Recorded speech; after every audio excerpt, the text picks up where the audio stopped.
Show no love or malice live from a sold-out Legacy headquarters at 481 Port Hill Road, Pakenham. Welcome to MWF Catalyst II.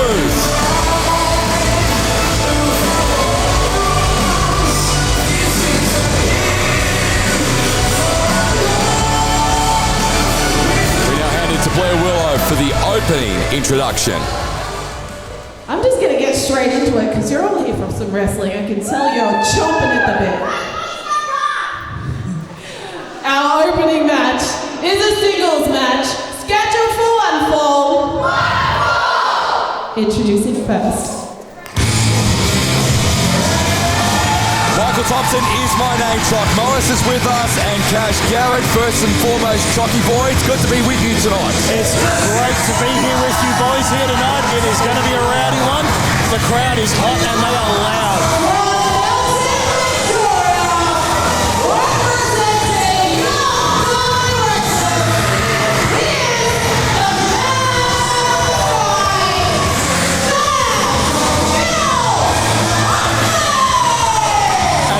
You'll hear tonight is Cash Garrett. Cash, hello to you. It's a pleasure to be paid to be near you boys as always. Thank you for joining us here tonight. Sam Huxley, Kobe Reed. This is a match that has been brewing for close to a year now. Of course, Sam Huxley and Kobe Reed were supposed to see each other in the ring at MWF Supremacy. Kobe Reed not medically cleared to compete on that night, but the bro's ready right here, right now, and here he comes.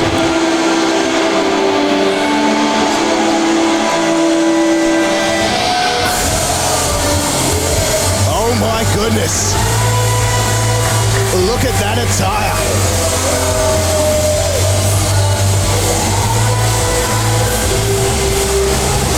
Every ounce of this young man just screams that he is here to fight.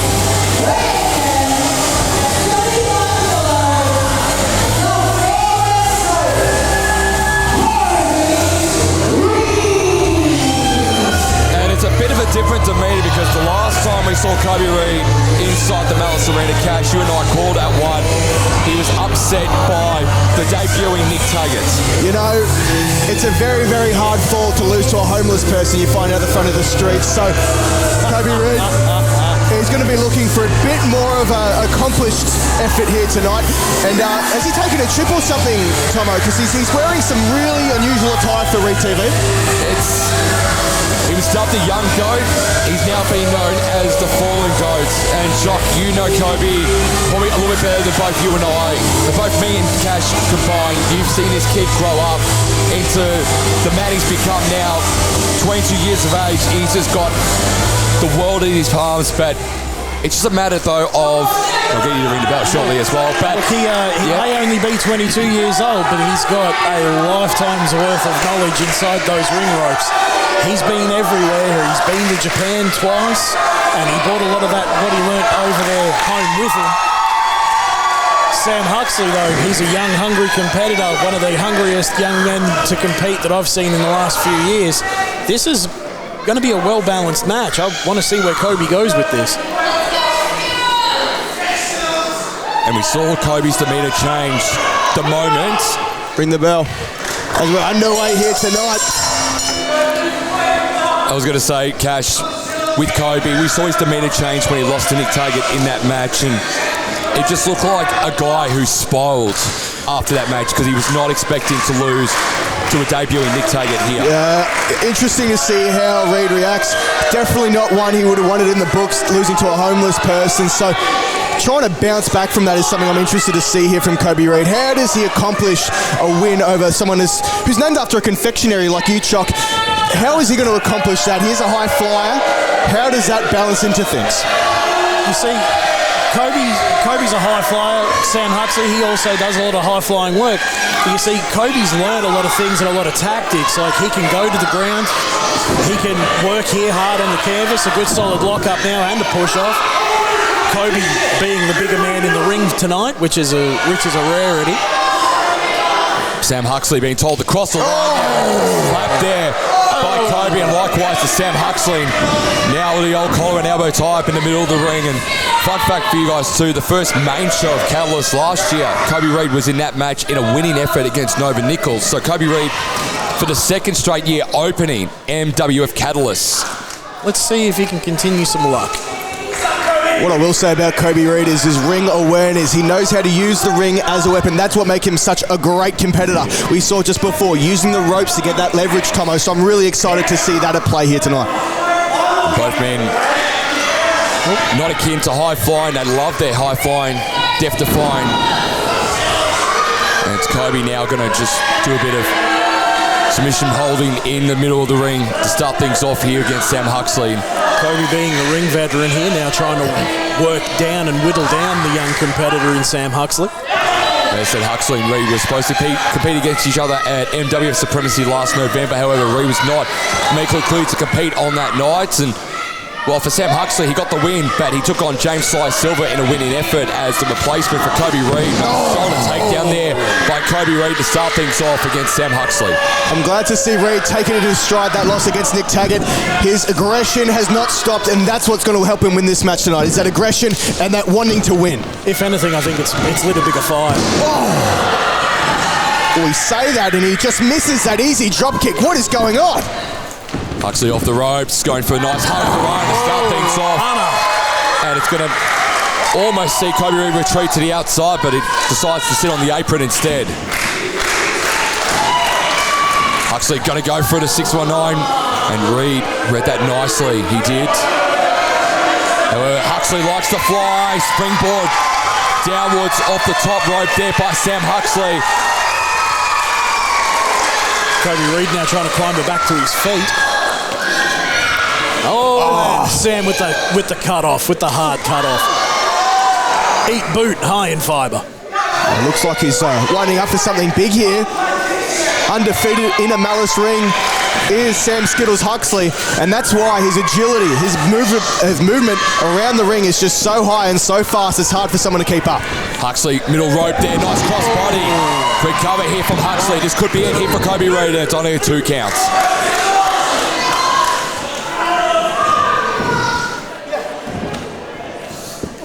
And it's good to see, though, nice step up enziguri there by Kobe Reid. But I was going to say, Sam Huxley, Chock, with a bit of mind games in the early going to this match, which is unlike him because normally Kobe Reid's the one as he hits a nice Falcon Arrow here. Kobe Reid, quick cover here, only 2. But we normally see Reid doing the mind games, but Sam Huxley's decided to play a bit of Reid's game in this match in the early going. Sam can clearly see that Kobe's rather frustrated and a bit hot under the collar early on here.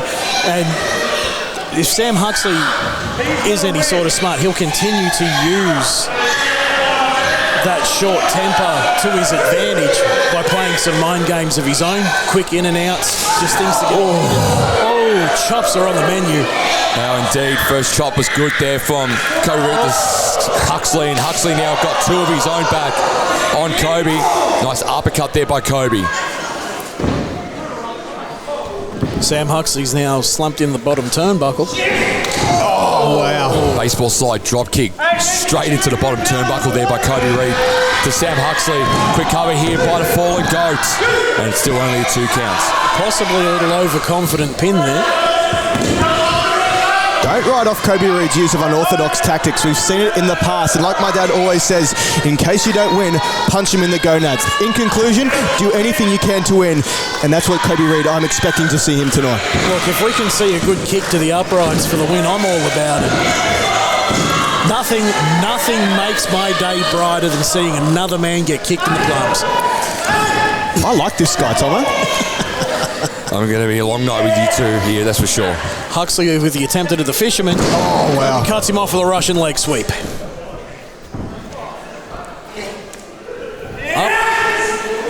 Down. Nice. Into a snap suplex of his own.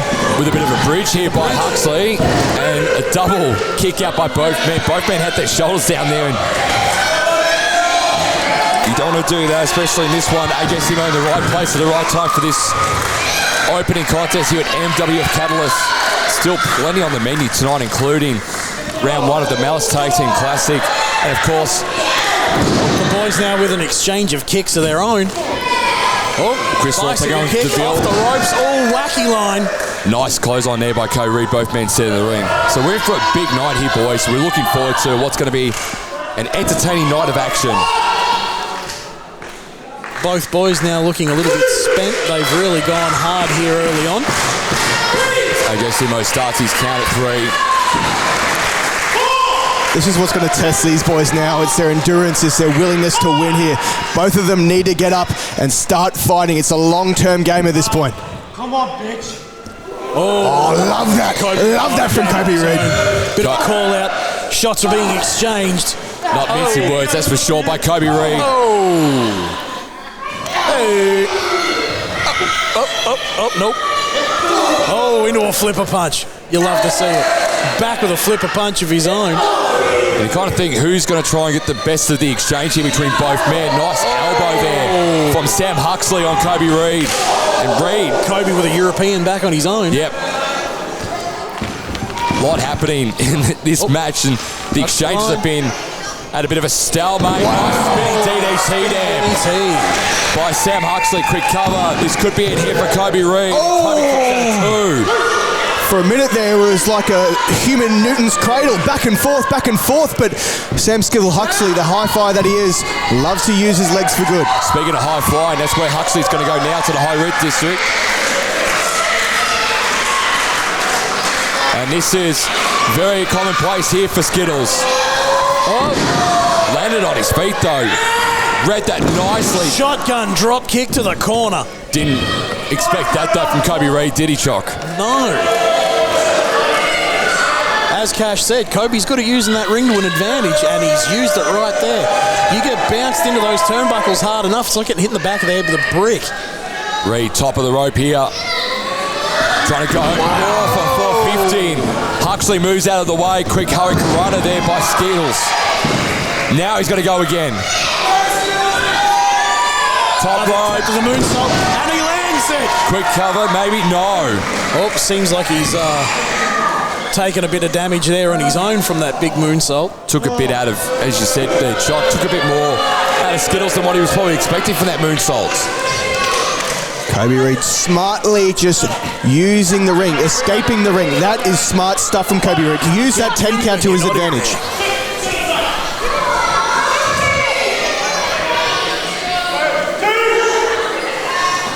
Reed being rolled back into the ring by Huxley. And you say Skittles has just got the points on it. Kobe so far in this match. What's he going to do here? Another humming piranha there by Skittles.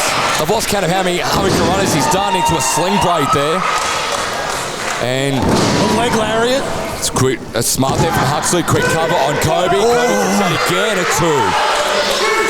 How many more covers can Kobe Reed take at this point? The fallen god is slowly slipping away in this one. Sam setting him up again. This could be it here for Kobe. And what a way to start MWF Catalyst with a big win. Back to his feet. Sam hyped the crowd up a little too long there. Didn't take advantage of his time that he had. Kobe's got him up here for Blue Thunderbomb. Quick cover here now for Kobe on Sam Huxley. and only 2. This is getting outrageous. That's that endurance I was talking about before. Quick cover. Quick elbow to the back of the head, and that's it. Kobe Reed gets the win here. Massive win, massive result for the Fallen Goats.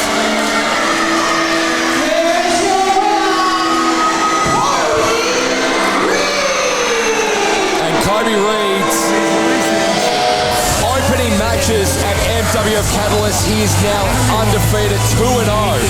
MWF Catalyst is Kobe Reed. That's quite a big badge he's just won for himself there. Give this man all the awards, all the Golden Globes. Reed TV is back on air, baby. After what looked like a manic promo 24 hours out from MWF Catalyst, Kobe Reed is back in the winner's circle tonight. But Sam Huxley put up one hell of a fight, boys.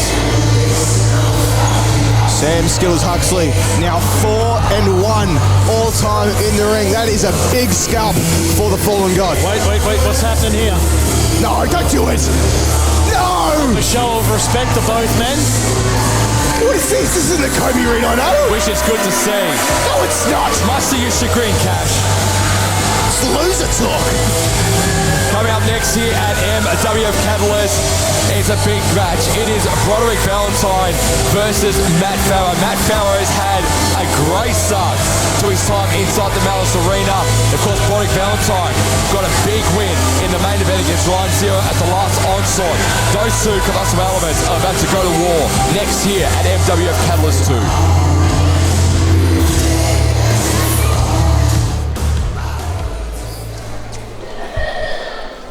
What a way to end the show, guys. Now, before we get into the next match, I have some introductions to make. At this time, please welcome to the ring Malice Wrestling Federation General Manager James Marshall. Oh, goody. One of the Convict Axiom flops making their way out here now. And Commissioner Ryan Betson. Yeah, but Betson's a good fella.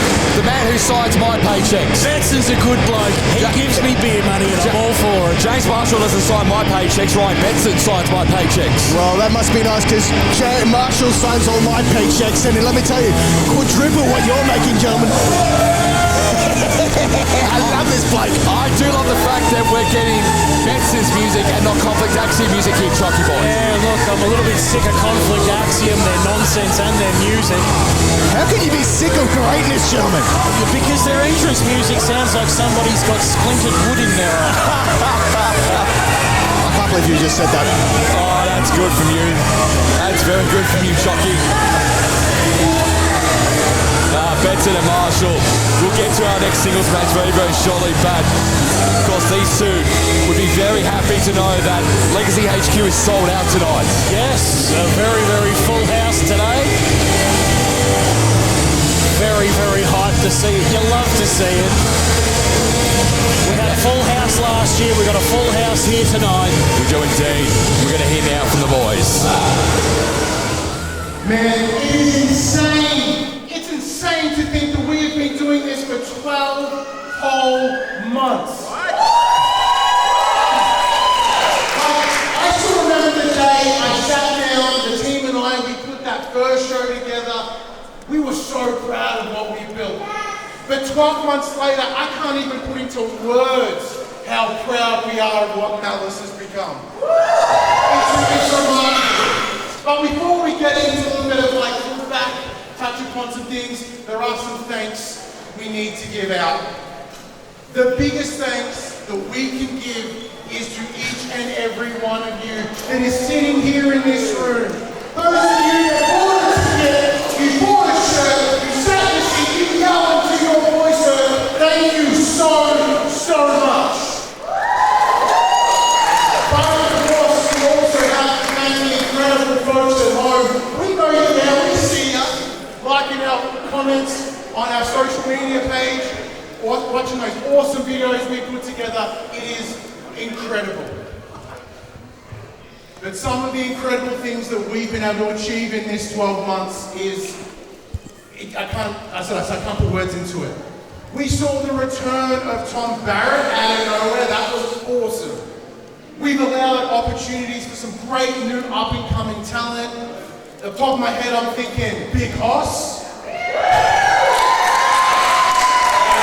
Big Hoss. Love us some Hossy. And then has an opportunity in the main event tonight in the Cannonball. Jason Thanks for the name, was right? Johnny DeVille. Johnny DeVille. I don't know who Jason is. Look, it's quite an emotional moment. You know, but in speaking of emotional moments, we've also had a couple of them. We saw the retirements of Sean Young. EVO in the front row tonight. Handsome face in wrestling. EVO still here. According to who? The School for the Blind? Oh. That was rough. But at the same time, who would have ever thought working alongside James Marshall? And he even dressed appropriately today. I know he must be out on him. But can we give him a round of applause? He put a bold shirt on. He may be dressed appropriately, but I bet you they're slip-on shoes because he struggles with the laces. We also crowned our first ever champion with Conflict Action's Kris Law. And we also arrived with of our Tag Team Classic tournament. Now, my people wonders, they have already come up. They did a fantastic job. Oh, very happy with them. But all the teams that have been part of that. The future of Malice is massive. It's going to be huge. What's that look on your face? That just reminded me, speaking of the Malice Tag Team Classic, Yeah. there was a commissioner's pick, Yes, yes. but we haven't seen who the GM's pick is yet. So, I've been thinking about this long and hard, constantly, so much it even hurt a bit. However, I have a solution to all of our problems, because my team will be victorious. My team consists of one man only. Bring him out! Who's he talking about?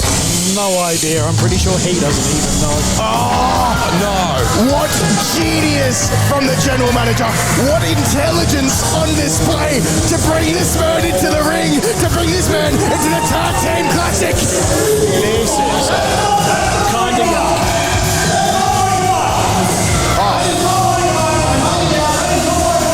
What? I don't care about a classic. I don't care if it's been a year. I just care about being champion. My name is Sly Silver. Yeah, we guessed that, buddy. Your name come up on the really big screen here. The only thing I care about is being champion. Like I said, week in and week out. Tonight in your main event, there will be the champion, Kris Law, against the challenger, Johnny DeVille. Where one exits a loser and the other one exits a future loser. Because they can go one-on-one with moi. So I want your answer, and I want it now. Me, as the next contender. Alright, Sly. While you were battling on, I can hear into these people. Commissioner A, right here. Commissioner Betts and I come up with a great idea. Now, as I said, Sly was not my guy. However, you want to be champion, don't you? That's right. You're willing to do absolutely anything to be champion. I'll do anything. Well, I'll pay my dues. I'll do it the right way. introducing your tag partner in the Malice Tag Team Classic. He's here. Here we go.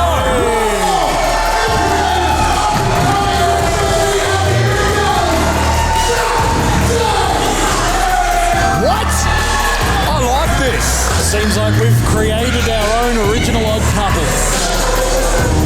Onslaught did openly say he wants to be champion by the end of the year here at Malice. And well, looks like he's going to get the opportunity to be a tag team champion with Hang Time Zach Day, Shocky Boy. Yeah, look, let's see if both men can swallow a bit of pride and see if they can chase shared gold.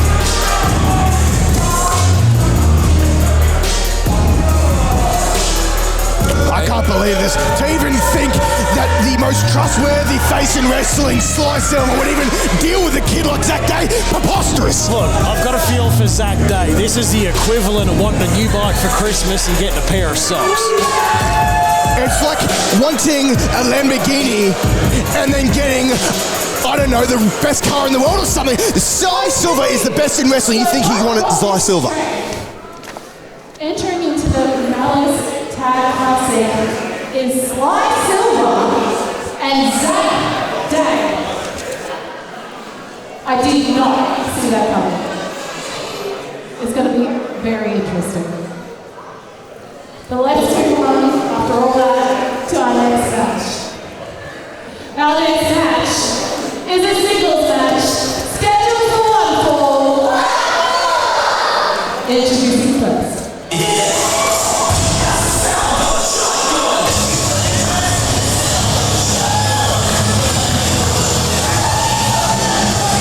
So many tassels, so little time, gentlemen. From the city of Anya, weighing at 92 kilos of mind your own business, Shotgun and Barrow!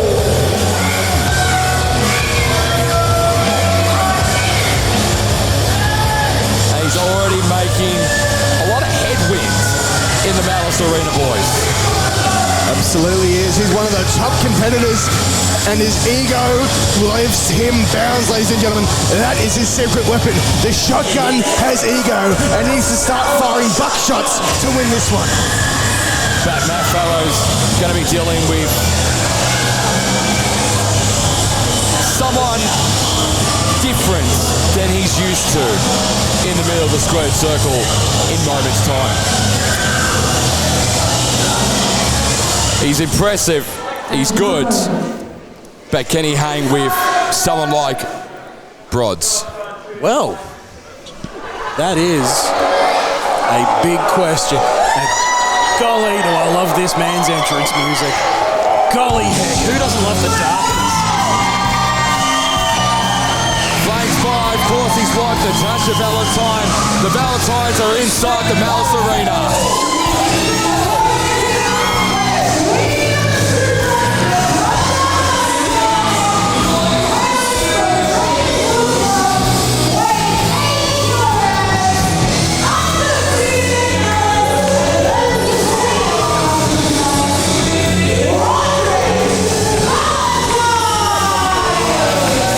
Valentine has held championships every promotion he's been to. He held a divisions heavyweight championship for over a year, ladies and gentlemen. Sure did. The man is a talent.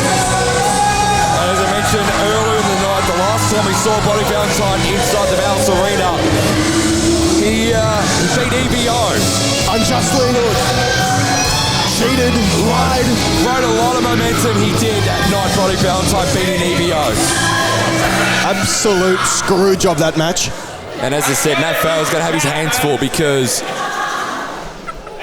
you might be riding a shotgun of momentum.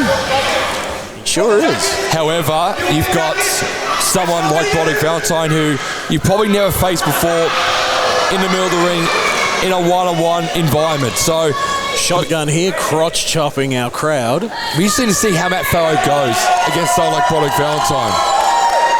This is going to be hotly contested. I'm keen to see this. Ring the bell, Chocky boy. And we are underway here. Farrow versus Broderick Valentine. I just want to bring this to the forefront. Shocky, you were saying that the shotgun, Matt Farrow, is made out of marble. I would disagree. I would say he's made out of tungsten. Look at how the light shines upon his guns. My goodness, it's going to make anyone swoon. Yeah, look, wow. Sorry, I get rolled up. That's, Bit too much for him. golly heck, where do you go from there? Can you answer that, Chock? I got nothing. Definitely not my search history. Let me give you the tip. I'm a man of action, a man of a lot of words, and that's got me buckled. I'm glad I don't look at your search history, Cash, because I'd be generally concerned of what might turn up. A bit of toing and throwing by both men to start things off. Now they're in the middle of the squared circle and a bit of a stalemate.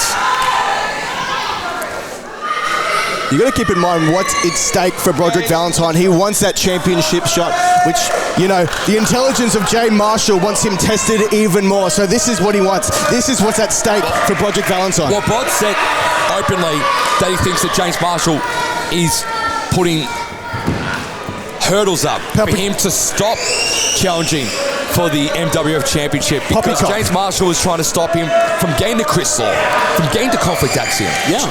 Just not true. Foles, fake news. James Marshall is a forgiving man. He knows when someone's deserving of a title shot, and Broderick Valentine needs to prove himself just that bit more.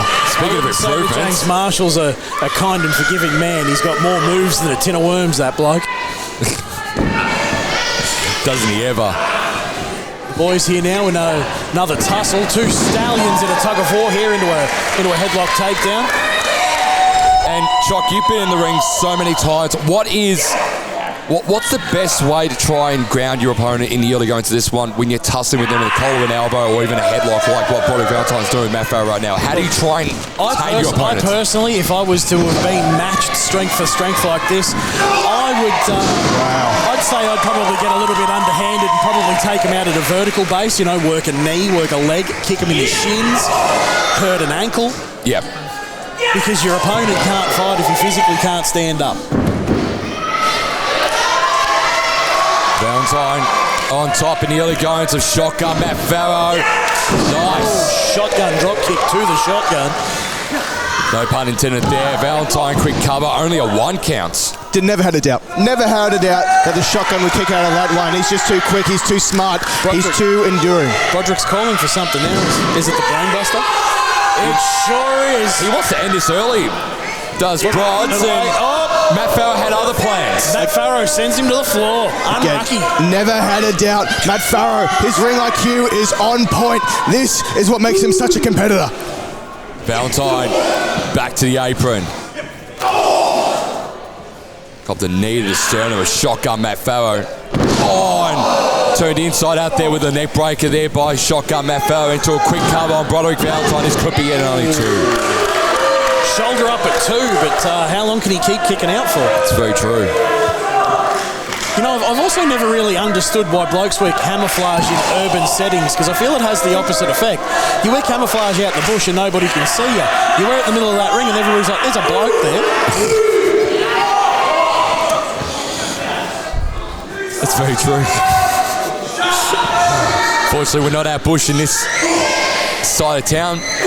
I mean, Pakenham was regional at one point in time, long time ago before it became a suburban, booming suburb. Yeah, it's now a booming suburb in Malice.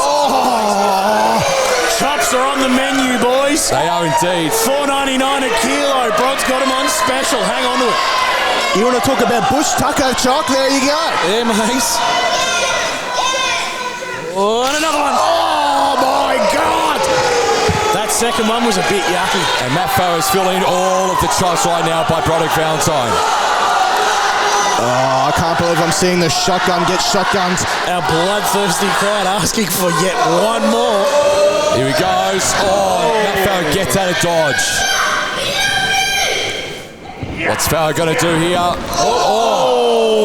Looking like he was going to go for to tie the tree of Rowe there, but has put Valentine in a middle turnbuckle position. Nice knees to the back there by shotgun. I've never seen anything quite like that one. That was a bit innovative. Quick cover here by shotgun Farrow, and only a 2 count again. He is known to be inventive. Again, that ring IQ coming into play. Doing what you can with what you have is such a core of what is Matt Farrow. Hard knee to the back again, just working that. And just quietly too, but Broderick Valentine's had issues with his back and neck in the past too. And almost done Matt Farrow's using that to an advantage. Now he's got him tied up here. That's going to be causing a lot of pressure and a lot of pain to the lower back and the upper through the shoulder. And the thing is too, like, Valentine almost retired from pro wrestling because of his issues with his back and neck. Let's see how he holds up. Oh, but he's as tough as nails. It's a lot of love. Cut off. Oh. Valentine. Another right hand. Reading Matt Farrow's play very well there. Oh. Not on this occasion, though, Chock. Kitchen sink to the midsection. Oh, wait, here we go. Quick cover. This could be it here. Quick cover on Farrow, 92. 2 3/4. Couple of right hands now by Valentine to Matt Farrow. Oh. Nice double-handed chop to the upper body. Almost like a Mongolian chop there, Chock. Nice lariat. I'm more of a fan of teriyaki. Teriyaki's good.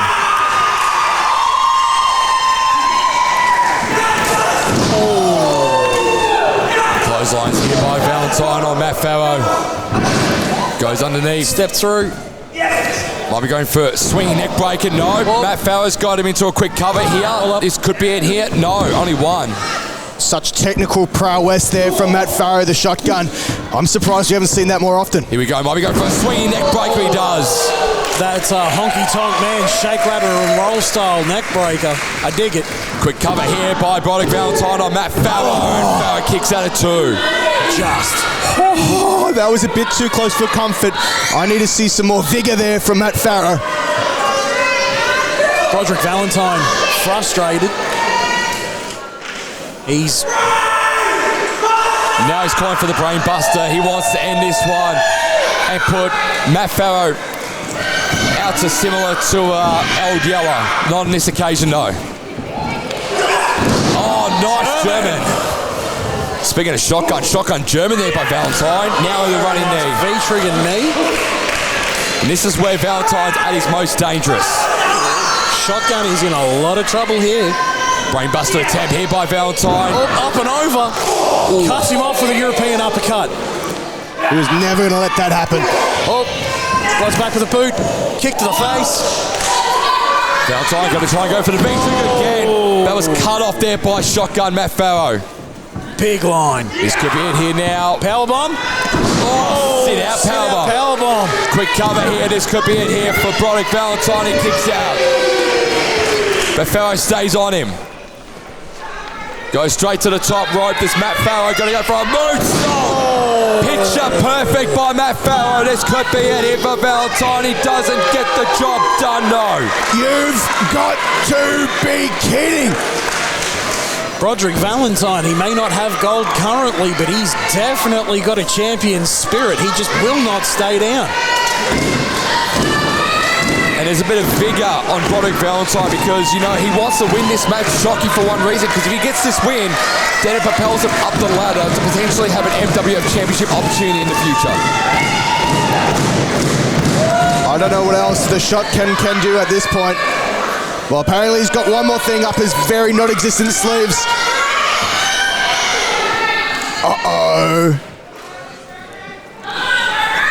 Broderick stops it. Again, stops it. Here we go. Fireman's carry. Oh, my God! That's it. Quick cover. And Farrow kicked out. Brainbuster here on Matt Farrow. Wait, quick small package. No. Package roll up. No, to his feet. Matt Farrow's got him. Oh, string up into the ropes. Look at the strength of shotgun Matt Farrow. Oh. This is on display. Unbelievable stuff here from Matt Farrow. Valentine trying to turn himself around. He does. It's the electric chair now. Oh, rolls him up. Quick cover here for Valentine. He gets the job done. What a win for Broderick Valentine. Wow. Resourceful. Say resilience more so than resourceful there, Shocky boy. Wow, that was golly. And we're still early days yet. I'm so excited, my changes for it. God damn, how do we do that one? Well, the universe has split itself apart, and so is Chocky's chair. Wow. As Project Valentine. Good chairs clearly aren't in the budget this week. Big win for Project Valentine as Shock Malice gets himself back on. A chair, you okay? I literally just fell through my chair with excitement, boys. You couldn't believe that match, that's for sure. That's something. Well, as we reclaim our beans here on commentary, that's probably not the right term, so forgive me for that one. But coming up next, it is a huge match. It is Ryan Zero, it is Big Hoss, and I'm looking forward to this one because Big Hoss has found a new mentor over the last couple of shows in Jason Crusher Cole. Big Hoss, he's found a mentor in my personal brother Crusher Cole. And when me and Crusher first ever seen Hossy, we both turned around and said we did see a lot of Crusher in spirit in Hossy. And it's going to be really good to see what Hossy can do under the guidance of Crusher. Well, James Marshall's Pookie's in action next against Big Hoss, that's for sure. I know James Marshall will be watching this match up close and personal because he loves his Pookie Ryan Zero. He sure does. Don't call him that. It's a serious thing that got going.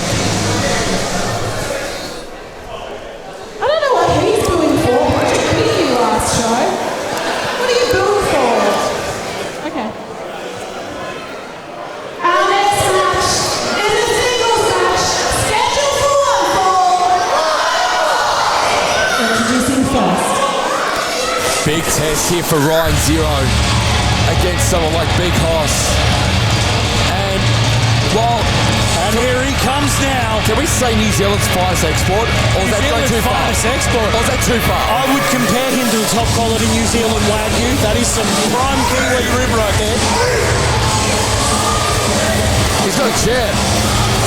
Hey, Can I help you, mate? let Can I help you, mate?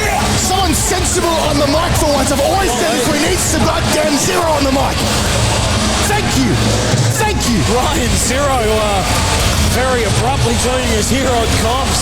Hey boys, how we doing? Zero, brother, how is it? Good to see you. Finally, someone two sensible. men I'm that so I'm glad you're actually here. get along with on this bloody comms desk. Hey, bring it in here, eh? I would like to send my sincerest condolences to a one Chase Williams. I hear he's got a bit of a headache at the moment. He can't come to work.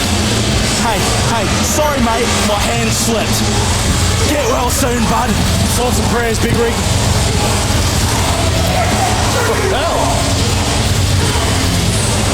I can't believe you let him do that to you. I don't think Tomo really had much of a choice in that. Ryan Zero's bought a chair for him to sit down on in the ring. I really hope it holds up better than the one that I just had here before. Why is my headset wet now? I don't know. Why is my headset wet? That's the texture of victory you're feeling there, Tomo. Get used to it. Can we send it back? Excuse you. And here he comes. The big man. A man who I personally feel is the unofficial mayor of Flavortown, Big Hoss. With Crusher Cole. Yeah, the boys. Yeah, the boys.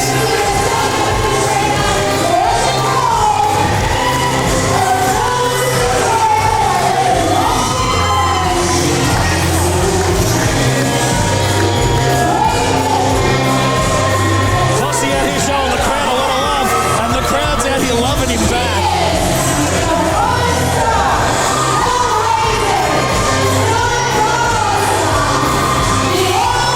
Ryan Zero making some plans here.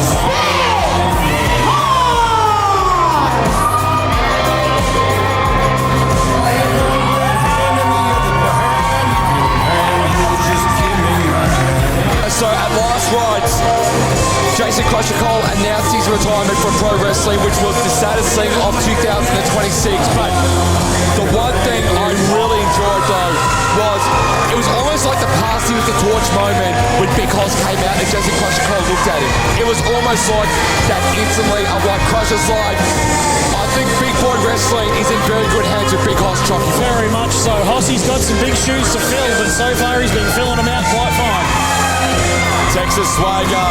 Big Hoss is loving the newfound confidence with his mentor in Jason Crusher Cole. And of course, if you have not seen any of Jason Crusher Cole's matches, where have you been the last nearly 15 to 20 years? After you watch this show tonight, make sure you go and watch some of Crusher's best work. And I was going to a multiple-time world champion, a multiple-time tag team champion. I held tag team gold with Crusher as a part of the House of Frost Nomads. Me, Crusher, and Guido. It was quite a hell of a time for us. And I was going to say too, Chocky, I've had the pleasure of calling nearly 100 of Crusher's matches over the journey too, and they've always been a joy to watch and been a joy to call. The man's really lit up crowds, and it's just going to be really great to see what he can pass on to Hossy here now. I think Hossy's in good hands. Very much so. Very good hands. But you forget who he's up against. A golden member of Conflict Axiom. Jeez. A golden example of what New Zealand can offer. You are joking me, right? As half Kiwi myself, I think of this man. I feel a connection with this man. And it's not just the sheep we bring home. Of course, Ryan Zero migrated to Australia after becoming a full member of Conflict Axiom. Oh my goodness, look at that top. Oh yeah. I mean, I prefer Hossy, but you know. That's a nice hat, Hossy. Is it a Stetson? Hossy flexing some dad bod right there. Of course, Hossy, former American footballer. Yes. Played a bit of gridiron. He's bald! Oh my God! He may not have any hair, but that sure is an aesthetic head. Very aerodynamic. I mean, I love the beards. If he holds still, I can clean my teeth. I mean, the beard's gorgeous. Not Ryan Zero. Crusher's put the cowboy hat and all that, but Hoss's beard is so gorgeous. Very much. It's glistening under the show lights here. It's well oiled, manicured. Speaking of well oiled, Ryan Zero is so slippery when he gets out of that ring. It's great to see. Well, my headset's still wet because Ryan Zero's decided to put his wet hair all over my headset. But he's a calisthenics guy. He's on the outside now doing some star jumps. Just getting warmed up. He's got to use that 10 count to its full advantage, and this is great stuff from Ryan Zero. Again, ring intelligence to its extreme. Zero slides back in the ring. Now, I don't like this chant for a number of reasons. Number one, the people are packing him don't know what they're talking about. I love this chant. And unfortunately for Ryan Zero, I think he deserves this chant.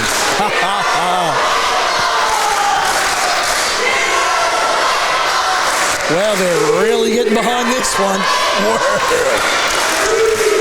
Zero not enjoying this at all. Careful, Ryan.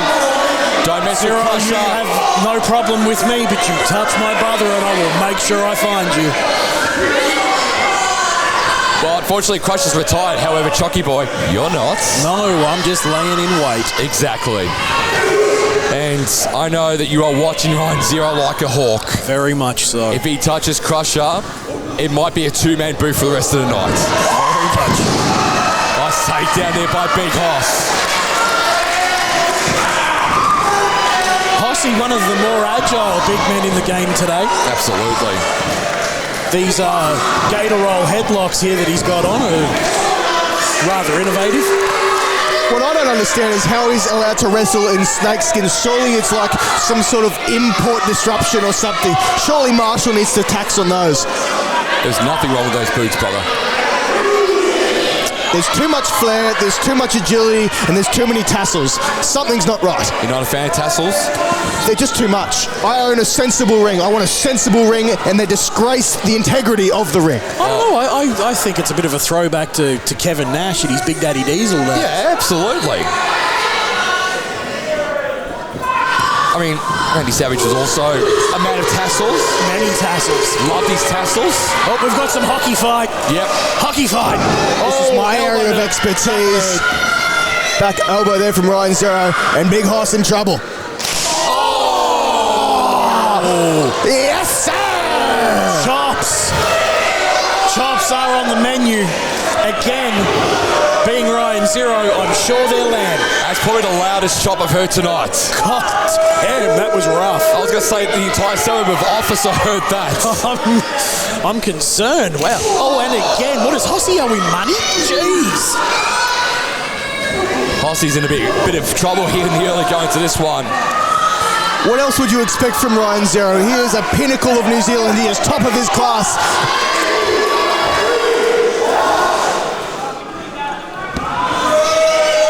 I mean, Ryan Zero should probably focus on winning matches at Malice. Very much so. His win-loss record is actually pretty bad. Not gonna lie. I mean, he got beaten by Johnny DeVille. He got embarrassed early when he first stepped foot in the Malice arena. It's not a good-looking record for Ryan Zero. So I think he needs to stop acting the way he's acting right now and actually needs to sort of focus a bit more on trying to even up that ledger on the win-loss ratio. I definitely do think here that Ryan Zero is going to have a point to prove this evening. But Hossie's going to make it super hard for him to get that point across the line, boys. Yep, and unfortunately I think Cash has got a differing point of view to you and I here, Chocky. I'm telling you, match record does not say it all. Wait, oh my God! That was beautiful. Big Hoss just folded Ryan Zero like a pram. Hooly dooly. You wanted a receipt, you got one. My goodness, but Ryan Zero in control. Oh my goodness, I can't believe it. He is just so agile, he is so determined to win. I can't wait to see this. Nice slide down there by Ryan Zero onto Big Hoss. And this has been nothing short of physical since the outset of this match.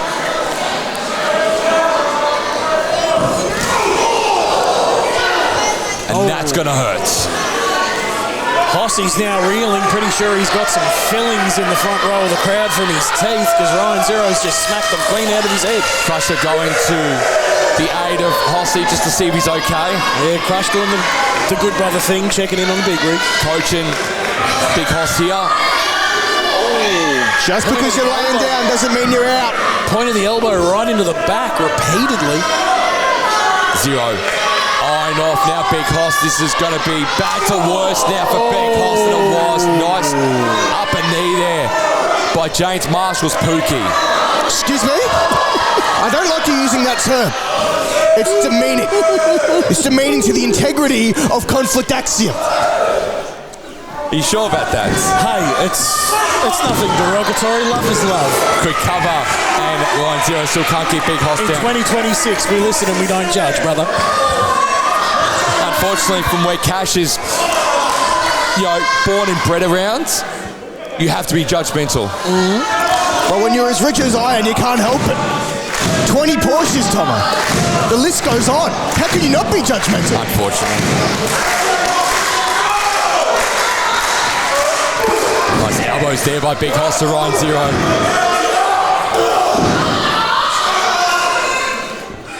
And Hoss trying to get out of dodge again. Again, Ryan Zero doing everything he can to get the upper advantage there on Big Hoss. And a 2 count only. And Crusher is very happy right now, Chucky boy. And Ryan Zero just cannot hide his frustrations. Crush proud of every ounce of what Hossie's putting in here. The fight. The resilience. The resilience. The intestinal fortitude of the big man. The no-give-up attitude of Big Hoss. Have you guys run out of adjectives yet? He's also just a really good bloke. Oh, tremendous. One of the best you'll ever meet. Like you, Choc.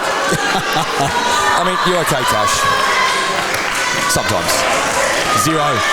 Eyeing off Hoss. Oh, that big boss man hang-up right there in the middle rope. Big frame of Ryan Zero into the neck, the back of the neck of Big Hoss there. Well, that Hossie's fighting back. Come on, Big Rig. Oh! He's ready to go. He's fired up here, Hoss. Oh, this might be the Hoss train. Body splash to the corner. We call that the Hoss splash. Zero at pace. I just saw the ring move. Maybe about a metre there after that Irish whip into the turnbuckle. Hossie went back to the well. The well was dry, and Ryan Zero immediately taking advantage of the roll-up neck breaker. So smart, so intelligent. This is why he's in Conflict Axiom quick cover. One cover here now from Ryan Zero, and only 2 again. I've got to give it, the big rig's got heart. And the resilience is showing against the fortitude of Ryan Zero. The hero of New Zealand, the saviour of New Zealand. Do you two blokes need a minute or?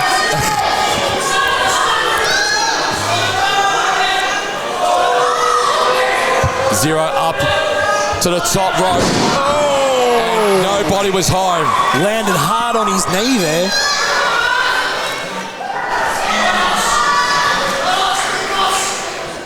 And Zero's in a very bad rage, you mentioned. Landed on that knee pretty badly. As I was saying earlier, it's hard to fight when you can't stand up. Hoss using the strength. Yes! Straight down. Into it, Hossy. This can't be it. Ryan, watch out! Big boots. Big boots. Nicely executed. Shades of Crusher Cole. Quick and cover. the cover. Hoss in the cover. Oh, yes! Yes! 2.97 there. Never a doubt. Not 1 millisecond of doubt from my end. Good to see Hoss gain momentum back his way though against Ryan Zero. And now straps it down. Focusing on his knee there. I think he's hurt proper. You know. He's powered up. You know exactly what it is here. When they drop a strap, it's 25% extra power each strap. He's dropped them both. Oh, He's come on. Oh, no. Gotta be joking me. Oh, knee to the guts, the great equaliser. Such Into the intelligence from Ryan Zero, scraping at the face. That's the grey line he needs to walk. That's how you win this match. Hoss, oh my God. Oh my God. Ryan Zero with a pinpoint knee to the skull of Hoss. Right to the face. And now Hoss is in a compromising position. Spine buster. Arn Anderson spin out spine buster. Spine on the pine. Crusher Cole now at ringside, very concerned. Quick cover here by Ryan Zero. This could be it here for Hoss. Ryan Oh, what? not get that win. And Crusher is ecstatic. I can't believe that. The onslaught, so to speak, of Ryan Zero, and he kicks out of that. He does. I don't know how the big rig does it. I've got to give him his props. Big Hoss is absolutely a competitor to watch. It's all heart in that big chest of his. Crusher just giving Hossy some words of wisdom.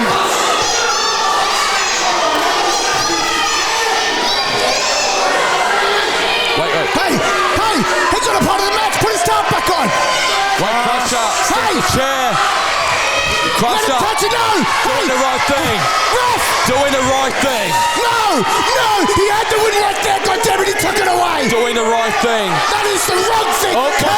Yes. Now. That's what I've got now. Hoss can't The see it. referee's distracted by Jason. Brass knuckles to the head of Hoss by Ryan Zero.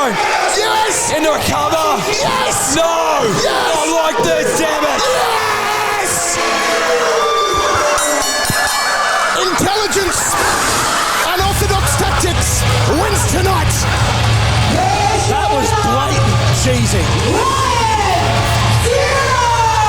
Crusher was doing the right thing at the right time, and that was stopping Zero from using the chair.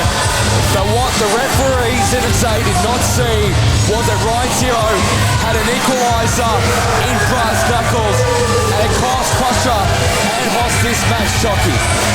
And Crush isn't happy. Well, none of that matters, because Ryan 0-1, and he gets to add a tally to what was apparently a lacking win column. Crusher, very, very displeasant at the actions of Ryan Zero. And Ryan Zero gets his first win of the year here at Malice. It was inevitable this moment would come, Tomo. It was inevitable this would happen. This is why he's New Zealand's greatest. This is why he's a part of Conflict Axiom. Big win here for Ryan Zero over Big Hoss. And not be surprised that it's not the last time we see these two men tussle at it. Believe me, Hoss will be looking at Ryan Zero, looking at this match and going, well, I've got a receipt coming for Ryan Zero. Yeah, when Hossy wakes up some point next week, because boy howdy did Zero hit him hard. He's still on the ground. Hoss hasn't moved. Consistency is key. I prefer New Zealand's football team anyway. They did a good job at the World Cup. They very much did so. Shout out to now with Big Hoss. Helping Hossy up and getting into his feet. Hoss now coming to Crusher. like a Renaissance painting. A part of me thinks that Crusher will feel a little bit guilty because he kind of distracted the referee at the worst possible time, Chock, but at the end of the day, both men are human. Yeah. Look, we all make mistakes. That's why they put rubbers on the tops of pencils, but that was costly. Well, he blatantly cheated and he nearly cost Zero the match, so of course he'd be feeling bad. He cheated. Ryan Zero cheated to win this match. He held the chair. He could have won. And the big shiny set of brass knuckles are legal, are they? Thank you. Well, it's not necessarily illegal, is it, you know? Look, I know I haven't had a booking in a wrestling match in a while. I'm guessing things have changed, bloke. It doesn't matter how, it matters how many. And right now, Ryan Zero has got one more to the tally. We're going to straighten up a little bit more because coming up next here at MWF Catalyst, it is a match 10 months in the making. Savannah Rowe finally gets her hands on Tarlee, but the X Factor is Nova Nichols. Is there coincidental? Is there quinky-dink between the two? Savannah and Tarlee go to war up next, 10 months in the making. You can leave it to conflict axiom to spoil a party, can't you? Unbelievable. Your next match is a singles match scheduled for one fall. I hope there's a fall eventually in the match, otherwise we're going to be here all night.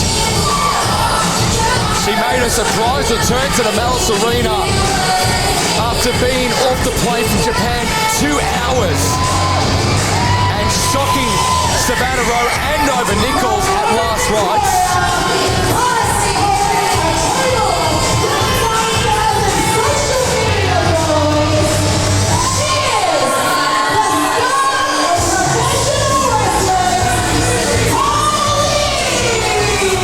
Tarlee was playing some games with Savannah Rowe and Nova Nichols by making Savannah think that there was a collusion between her and Nova Nichols at last rites. So the friendship has been frosty since last rites between Nova Nichols and Savannah Rowe.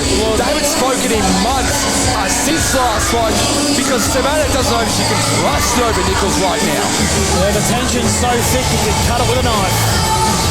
That is just smart from Tarlee, though. Set the tone early. Get the mind games in early. That is half of wrestling. It's physical, but it's also mind games, and that's what she's doing to an absolute extreme at the moment. Tarlee has been walking around the Malice women's locker room thinking she's the alpha female of the Malice women's locker room, and I know there was a lot of talented women back there that will highly disagree with that one, Chock. Very much so.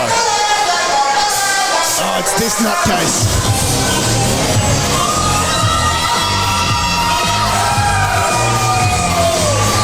Didn't you tell me you weren't a fan of clowns?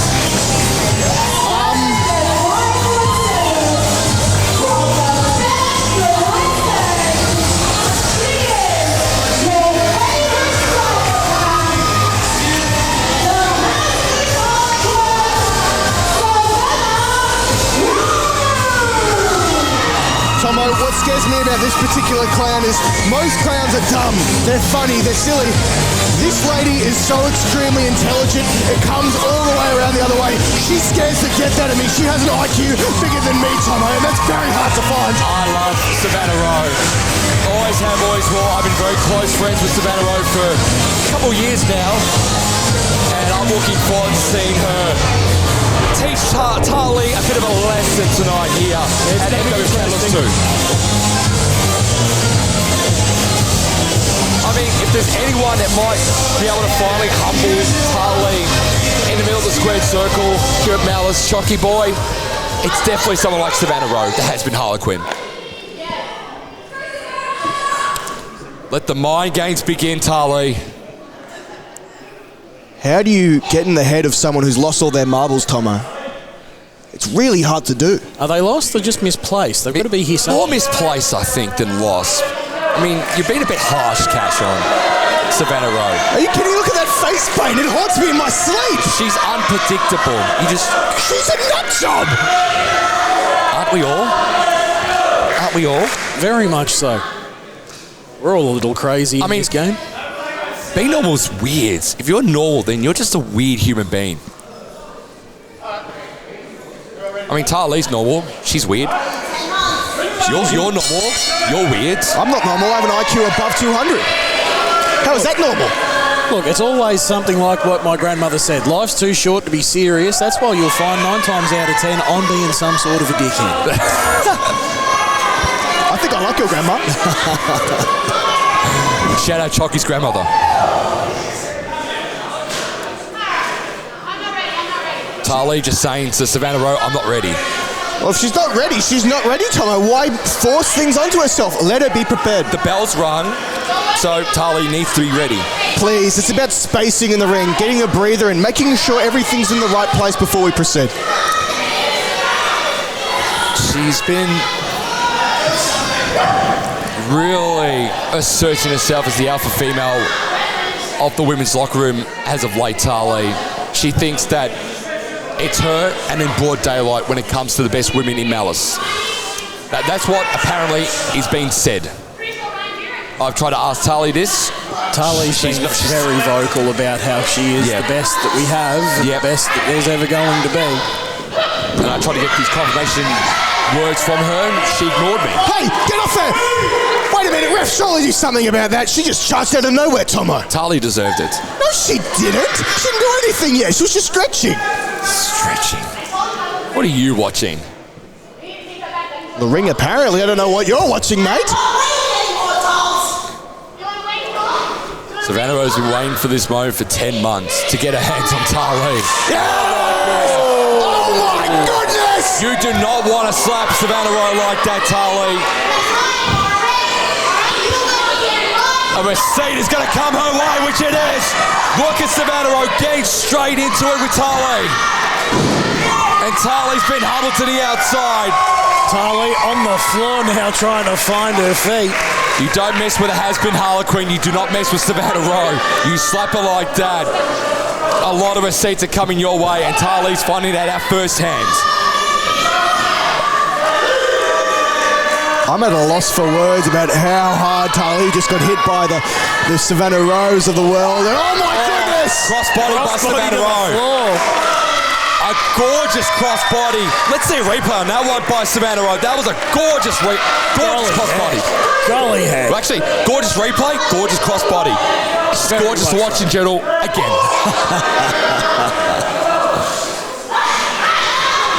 Oh, ring post to the advantage. That's just clever from Tarlee. Again, no padding there, ladies and gentlemen. That is pure steel. Tarlee taking forward. Suplex on the outside. That's going to make you piddle ribs. That's a no bueno.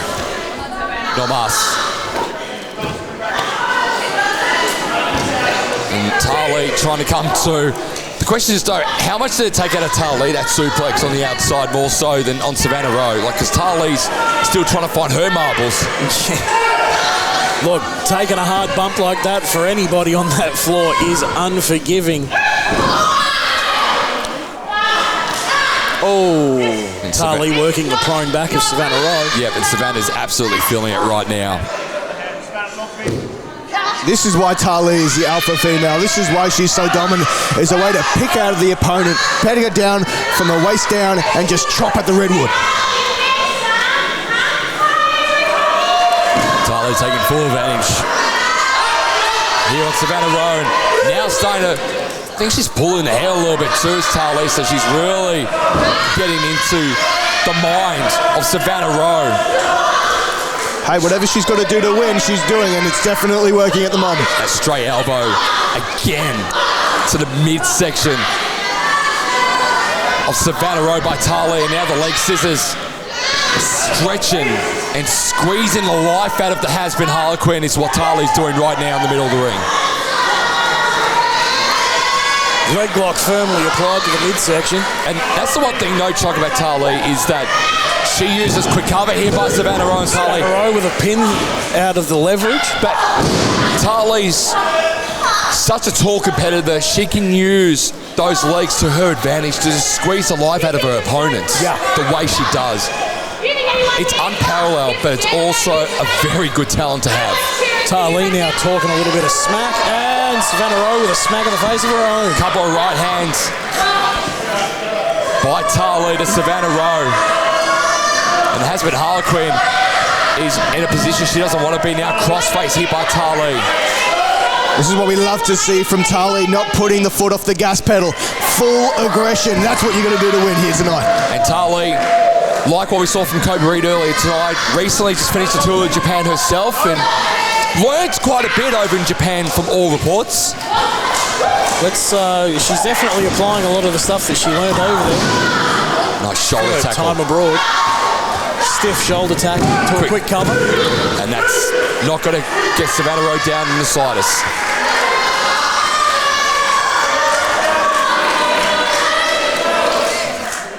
Do you think there's angst in the women's locker room at Malice the moment, Chock?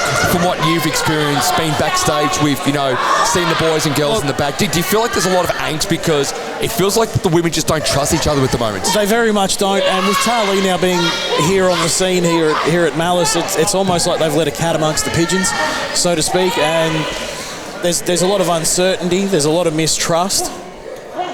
Well, it's a dog world here, Chock, and when you let an alpha predator in Tarlee into a locker room of sheep, let's be honest, it's going to look like the alpha is going to eat.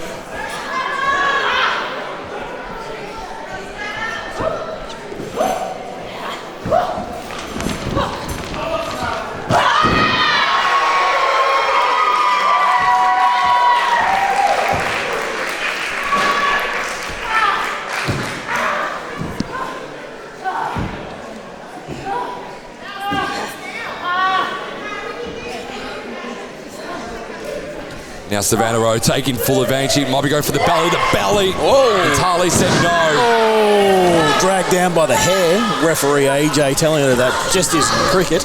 Quick cover here. Still cannot put away the has-been Harlequin. Savannah Rowe here is Tarlee. Tarlee really needs to use every page in the book right now. Find that unorthodox method. Oh, that's it, what we're talking about there. With a surfboard stretch. Don't like that from Tarlee. How can't you like it? It's winning wrestling. It would hurt the hair. Like, I have barely any hair left anyway on my head, but it would absolutely cane Savannah Rowe's hair. So? It's winning wrestling. I've said it and I'll say it again. This is what you got to do to win. This is what the Apex Predator has got to do to secure the locker room. And Tarlee just again has advantage going her way in this one and just going to utilise AJ Simo's 5 count, but look at Savannah Rowe. She is an absolute nut job.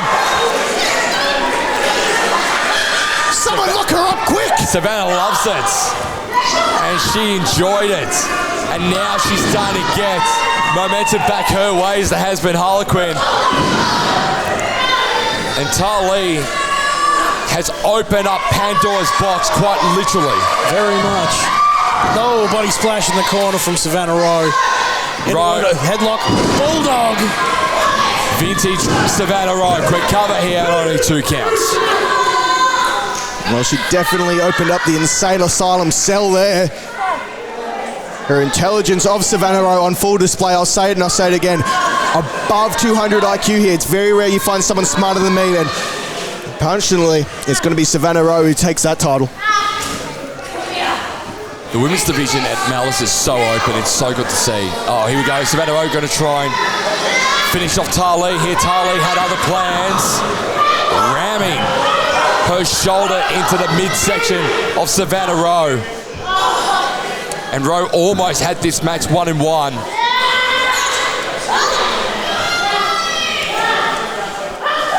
And Tarlee says no.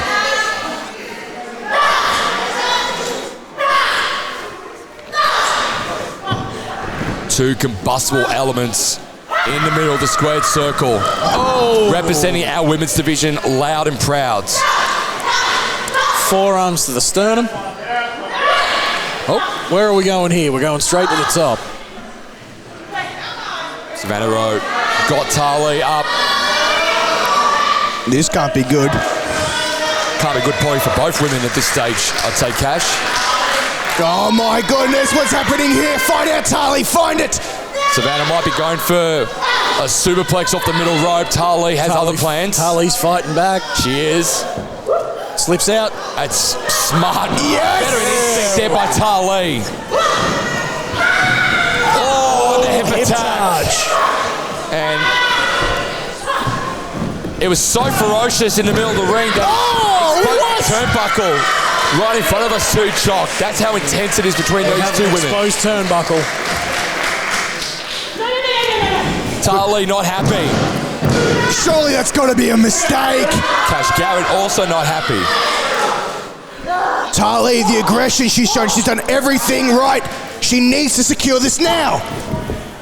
Cover here by Tarlee. And here we go. Oh my God, who is this person? Vintage Savannah Rowe. And Tarlee's going to find that out firsthand.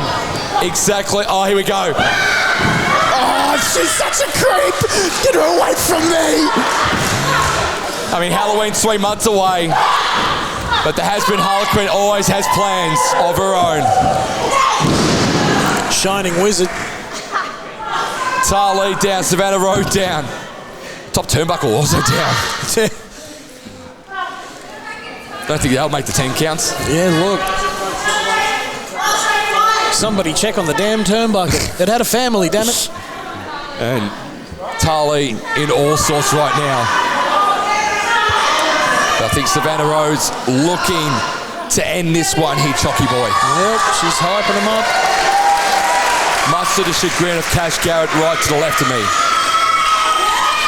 Oh, so clever, Tarlee. Referee into the road. Textbook heel work. AJ Simo been taken out. And now Tarlee's going to take full advantage here. Ref, wake up, you numbskull. No! Sister Abigail. That's it. 9 times out of 10 it's over. But the referee's down. 3, 4. We could make this count till Christmas. The ref isn't getting up. Oh, just a genius of Tarlee to incapacitate the referee just so he can have a breather perhaps, but also she doesn't see the 3 count. Sunbake there, mate. Let's go.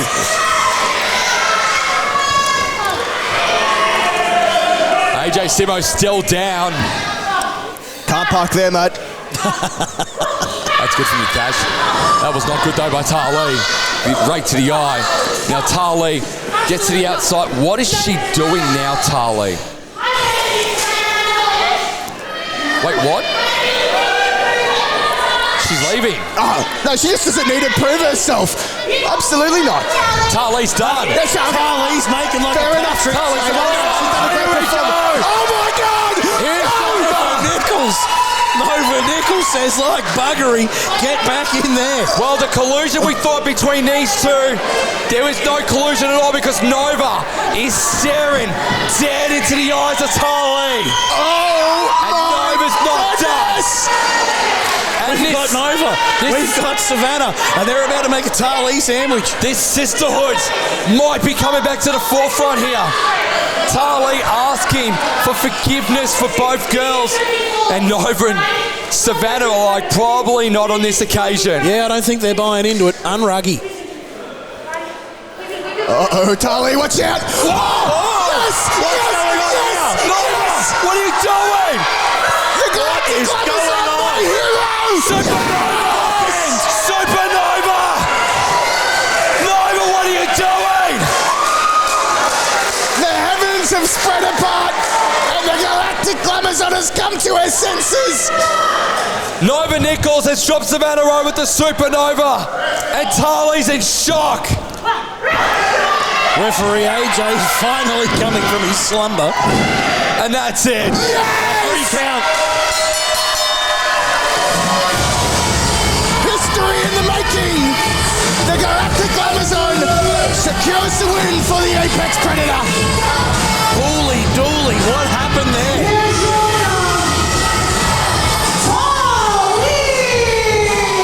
Maybe there is collusion between Tarlee and Nova Nichols. Maybe they have been chatting back and forth while Tarlee was in Japan a couple months ago. Girls talk, mate. Girls talk. And the women's locker room continues to be disjointed. And maybe a dangerous alliance has now been made here tonight at Catalyst II.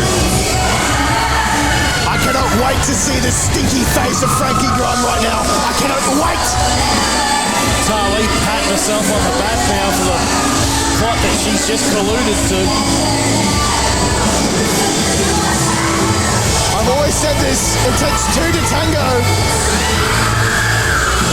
And I can't wait for these two absolute heroes to do it. Nova, what are you doing?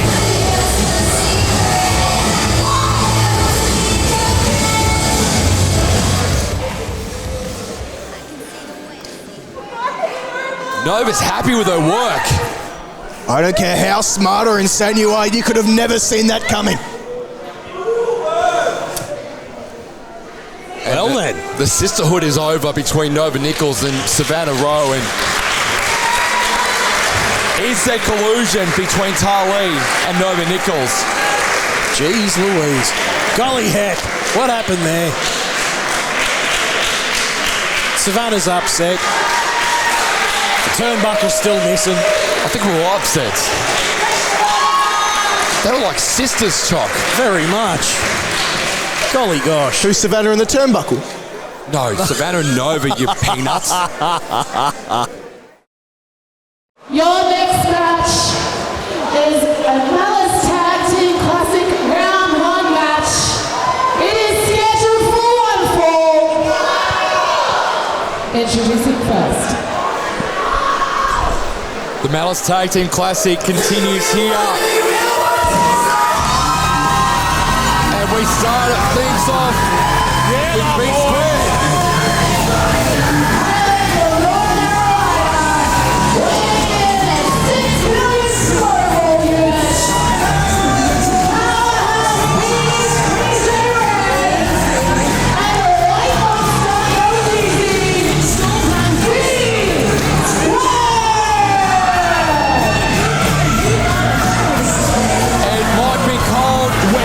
In Melbourne town, but he just got a bit more spicier inside the Malice Arena right now. Yeah, the Big Square boys are at it again. They've got a golden problem to deal with. Yeah, very much. Very big problem. Golden Fury is who they're going to be taking on. And they've had a couple of interesting...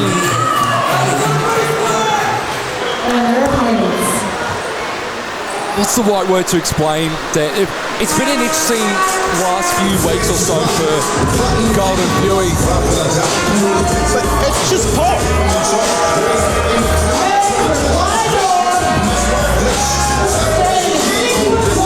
That's a big blow.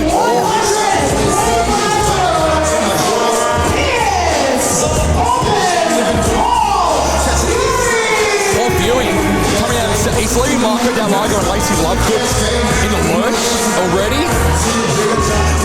There's been some angst between Golden Fury over the last couple of shows. Yeah. And Paul Fury's decided, I'm going to come out by myself on this occasion. Well, it's a big unit. It takes a lot of him to take up the screen, so maybe he just wanted to get some screen time from Marco Del Lago. Well, hopefully they can coexist in this Malice Tag Team Classic. We're going to need it, otherwise it's going to be lights, camera, action. But here we go.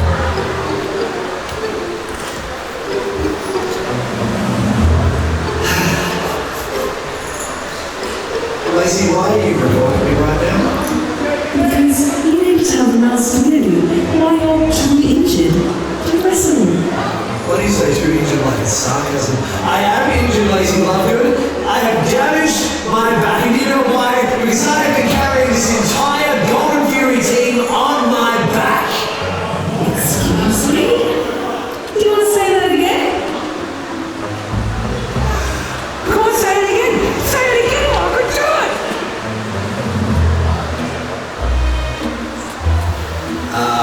Right, yeah, Malice.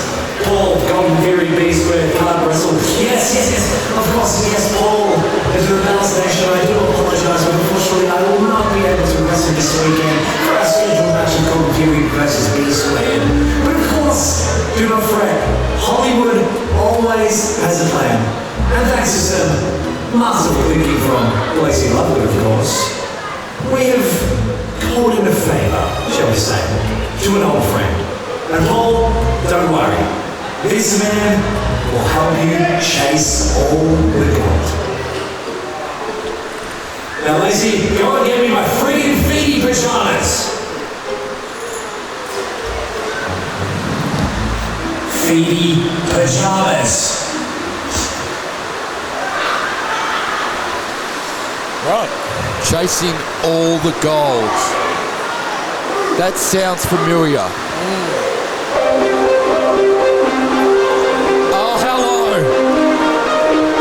Lights, camera, action.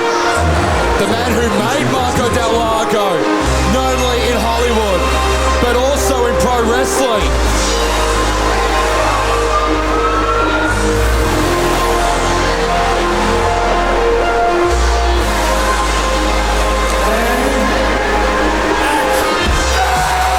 The director is here.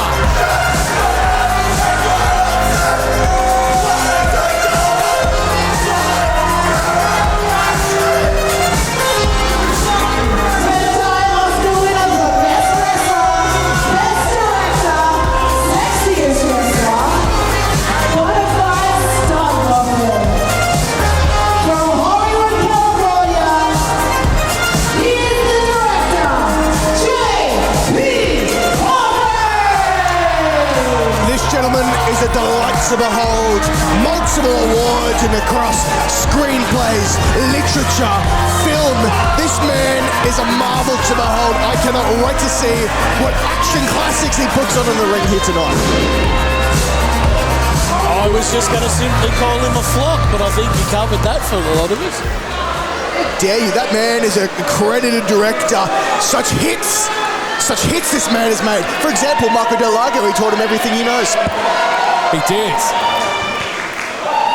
So the director, in place of the Golden God, Marco Del Lago.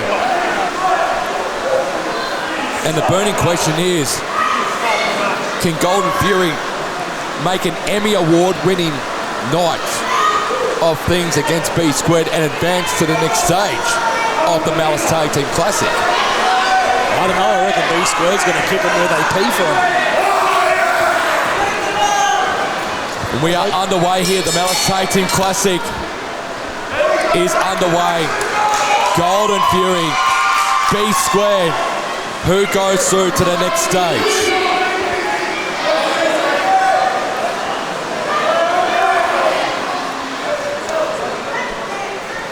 Well, it's good to see LDZ wearing a headband tonight. I mean, it is tennis season. Wimbledon's in the deep parts of, coming to its conclusion. Very Pat Cash of him. You can explain to Cash who Pat Cash is, because he's too young to unfortunately know who he is. He was the king of Wimbledon, representing Australia. I'm sorry, tennis is for dumb people. It just is. If you're a smart, intelligent person, you'll be watching this here. The director versus the Diesel. And a quick tag there to pumping Paul Fury. My God, he is pumping. Look at the size of that man. Paul Fury, a marvel of a man. And Diesel is all fired up. Diesel was all fired up.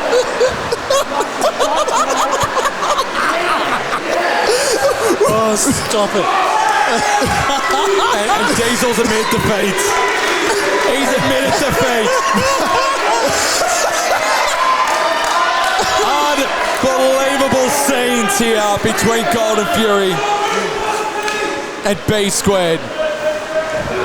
Now this is a good matchup. B Squared is really in for a treat here. And apologies for those who are watching and hearing two cackling hyenas in the background. They are my co-commentators, signing Truck Malice and Catch Garrett. Oh. PJ Red here, style it and profile it. Walk up, throw in the corner. Oh, hip toss. Big hip toss.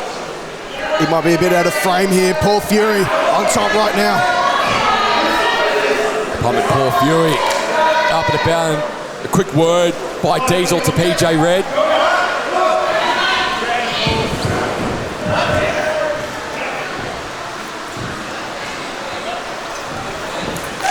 Blind take there by Deezy to get himself back in the ring.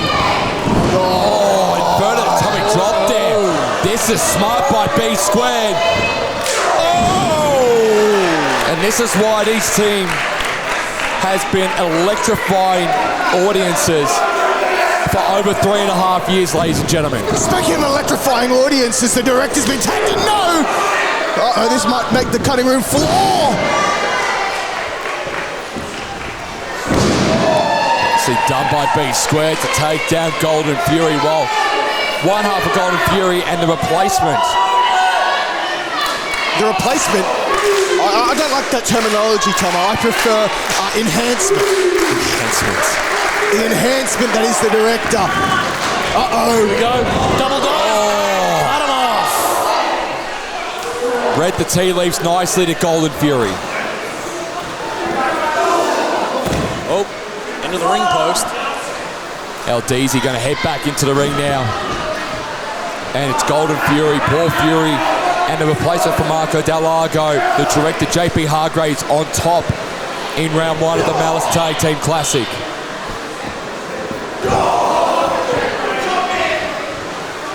Of course, they're vying to become the first ever MWF Tag Team Champions. Uh-oh. Such brilliance from Pumping Paul Fury. Poke. Sneaky little eye poke. You want to say that to his face, Jockey? Yeah, go on. Actually, to be fair, you are a wrestler. I'm just sitting here at the commentary table. Oh, flapjack there by Paul Fury. Quick cover here by Pumpin. And a 0 count there. Usually I'm used to working with the Tomos of the world, Chuck, so I do apologise. Aren't you lucky you get an extra voice tonight, Cash? Oh, you boys. Golly heck. Tag man, here comes the director. Oh, he does it by himself, Pumping Paul Fury. Director, there's lights. Standing elbow. This might be it. No good. Look, don't argue with the director. He's got say in the final product. They've stalled Easy to his feet. Plenty of punches being thrown here. The Diesel trying to work his way back, runs the ropes. And that's a good clothesline there from the director. Great response. He's calling it. Might be the final cut. LDZ managing to fight out. Now he runs the ropes again. Wowee! The athleticism of LDZ comes to the forefront. Big springboard right hand there. Now DZ looking to target PJ Red. JP Hargraves might have other plans here for Big Diesel. Step up insecurity. Now PJ's in. And so is Pumpin' Paul Fury. And PJ taking both men down. Goes underneath. Shoulder tackle, both men down. There's PJ Red. And he is rocking and rolling now in this Malice Tag Team Classic is Big Red. The athleticism of PJ Red comes to the forefront. This could be even Papa Paul Fury, but it isn't. Golden Fury remain in the Tag Team Classic, but I've got to be honest, this isn't the chemistry I was wanting here, Choc. I was wanting to be more fluid, more dynamic. The Director and the Fury, that's not what we're seeing here so far. Tag team dynamics come with time, and these two blokes are still pretty fresh being together. And this is where B Squared's going to have the advantage. You know, they've been around for a long time. 3.5 years now. Wow! Drop! Paul Fury, quick cover. I don't care how many years you have. If you're up against Pup and Paul Fury, it's not going to be enough. Well, for those watching us for the very first time, PJ Red, LDZ, they started together, they trained together. They met each other at wrestling school. And were close ever since. Absolutely. This is interesting here. Speaking of tag team dynamics, this is what Pump Paul Fury and JP Hargraves are about to show here tonight. A bit of improv. Oh, DZ might use himself as a marlin. Oh, no! He thought about it. Oh, no! The director goes down.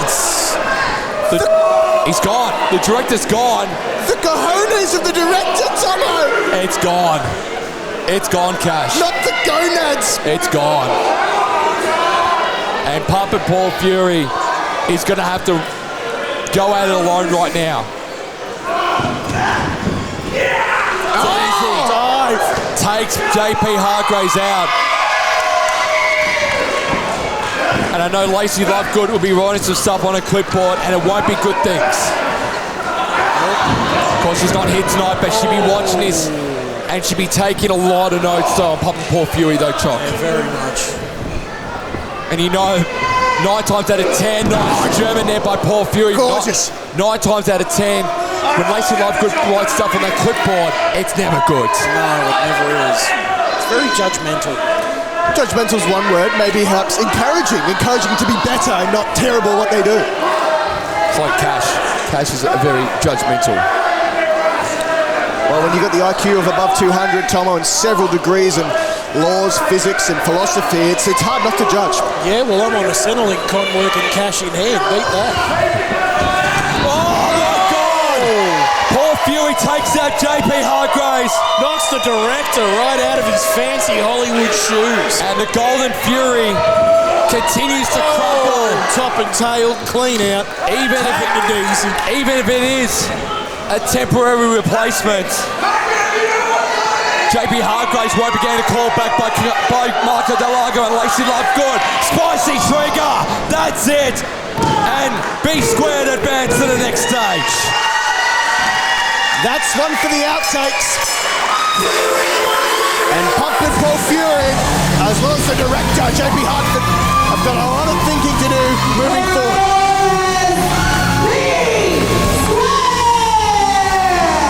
Huge win for B Squared.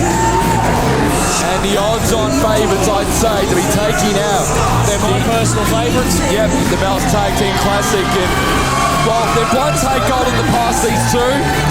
And I wouldn't be surprised if they want to try and win more gold this time at Malice. Yep. I'm all about it. Yeah, the boys. Big win for PJ, big win for LDZ. B Squared on top in the Malice Tag Team Classic match here. And unfortunately for JP Hargraves, he might not get a call back from Marco Delago. That ring exit from Daisy. The showmanship on him.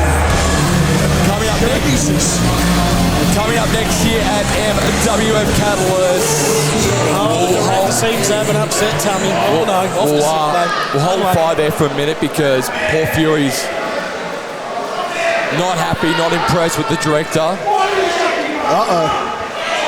Don't want to do that to the directors. How you say family jewels aren't in the greatest place. And that was a Razzie-inspired performance by these two men in the middle of the ring.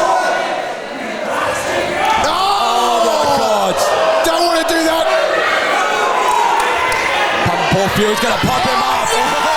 He's going to pop him up. His neck. He's going to pump him up. Couldn't happen to a nicer bloke. JP Hargraves. Oh. And Paul Fury just conserving his anger.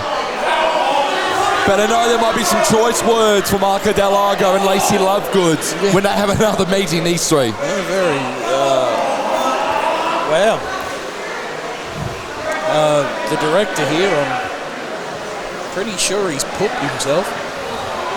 He's definitely embarrassed himself, JP Hargraves. I believe the technical term is sharted. We can also roll with that too. Now we can say this, coming up next here at MWF Catalyst, it is a fatal four-way match. It's Josh Redfield, it's Ace Shack, it's Rocco Reed, it's Roderick Matthews. It's going to be an all-out war up next here at MWF Catalyst 2 between these four individuals. It's going to be busy. Good Lord, it's all happening tonight. Now just one reminder, it is your last chance to get raffle tickets. We're going to be drawing the raffle after this match. Your next match is a fatal four-way, scheduled for one fall. Introducing first. It's time. It's Rocco Reed's time.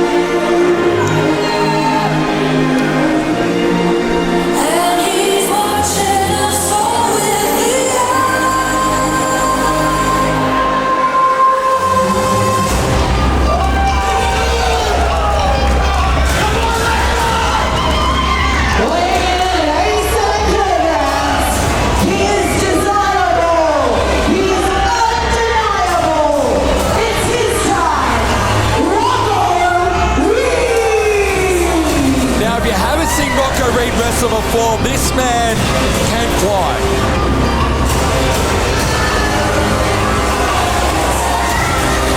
One of the most renowned high flyers coming out of South Australia is Rocco Reed. Such a talented young wrestler. It's a shame he's from South Australia, Tomo. I have heard that you can't drink the tap water in South Australia. Now, I've heard that too, but apparently people do anyway, and that's how they become South Australian.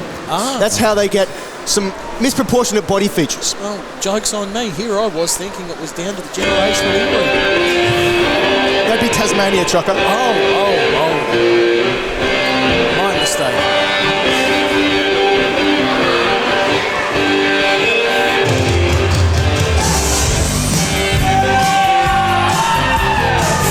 Oh, yeah. We love it.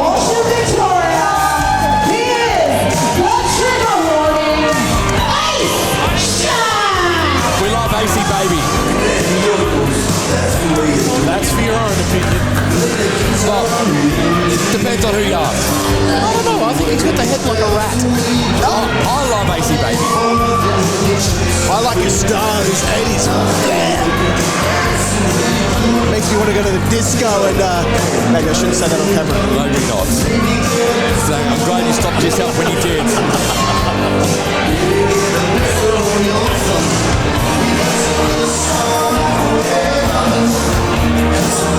Because Ace Shack was defeated by Matt Barrow only at Onslaught 2 a couple of shows ago. And there's the respect between the massive legend and Rocco. Next opponent.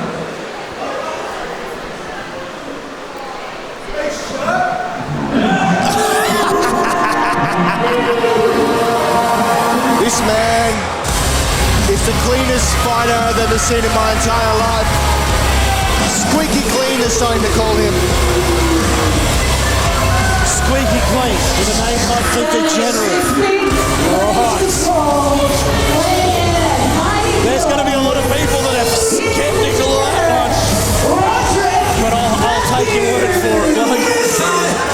The degenerate Roderick Matthews.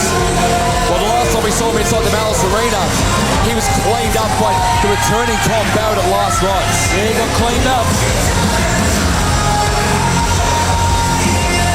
Well, when you're versing a top dog like Tom Barrett, it's hard to stroke a win here, but I know the Degenerate is so much capable of so much more. And here comes my boy.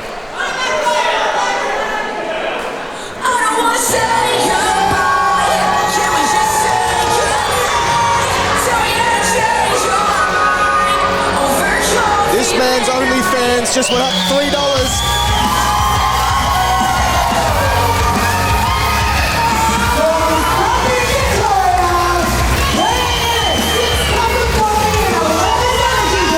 My former stablemate, Josh Redfield.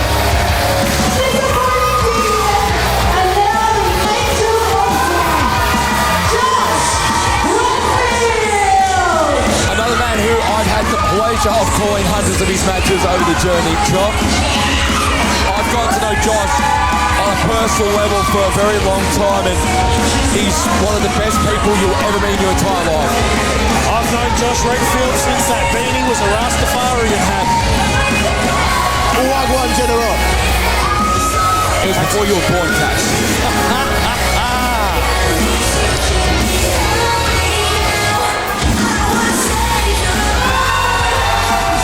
This is going to be a combustible kind of match between four very talented individuals.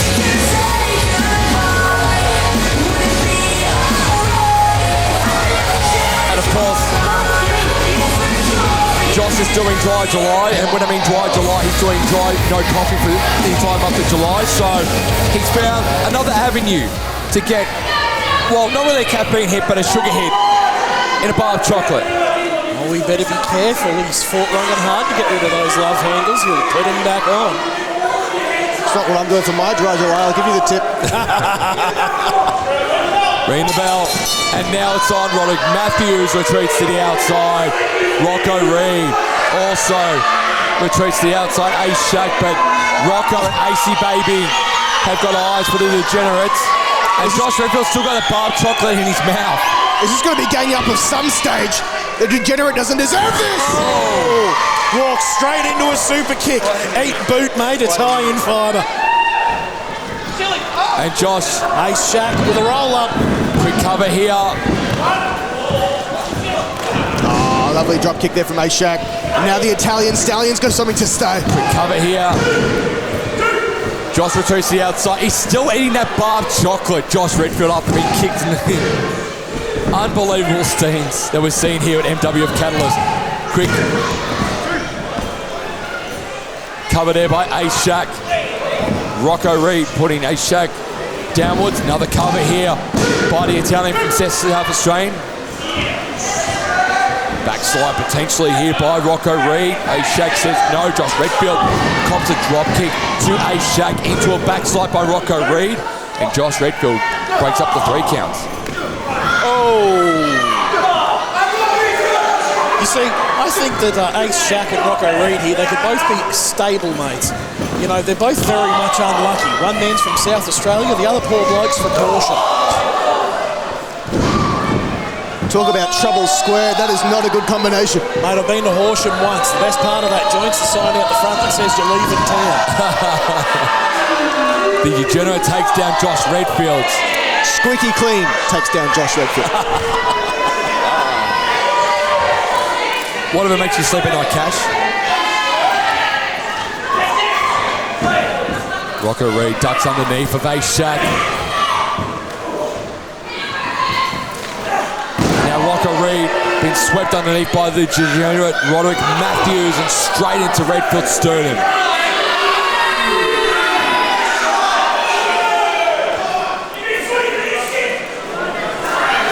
Now Roderick and Ace are the only 2 men inside the ring. Kick to the midsection. And this is the kind of battle that Roderick Matthews likes, Chalky, doesn't he? He's a slow, methodical individual.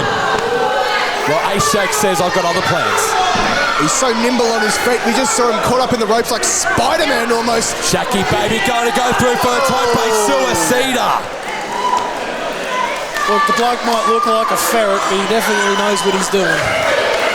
And Ace Shack is on top in this fatal 4-way match. Come on, your hair looks like it's just a skin ferret at this point. Wow. Shots fired. Don't remind me.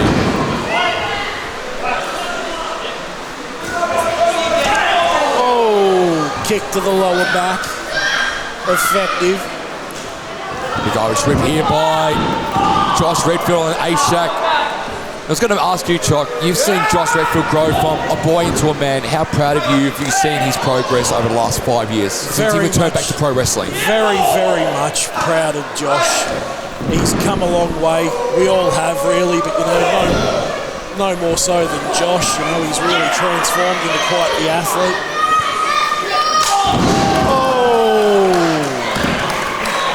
Nicely done there by Josh Redfield to take a shack out. But she doesn't see the Roderick Matthews! Oh, Josh Redfield with a hard shot to the face. Big boot. Shades of his OnlyFans. Big boot decapitation there by Roderick Matthews. Here's Rocco Reed with a German. Again, the Italian stallion making himself known here. Middle rope. Ripcord. Straight down on Rocco Reed. That was a big one. Redfield goes straight to the outside again. Another shot in the face. Quick cover by Matthews.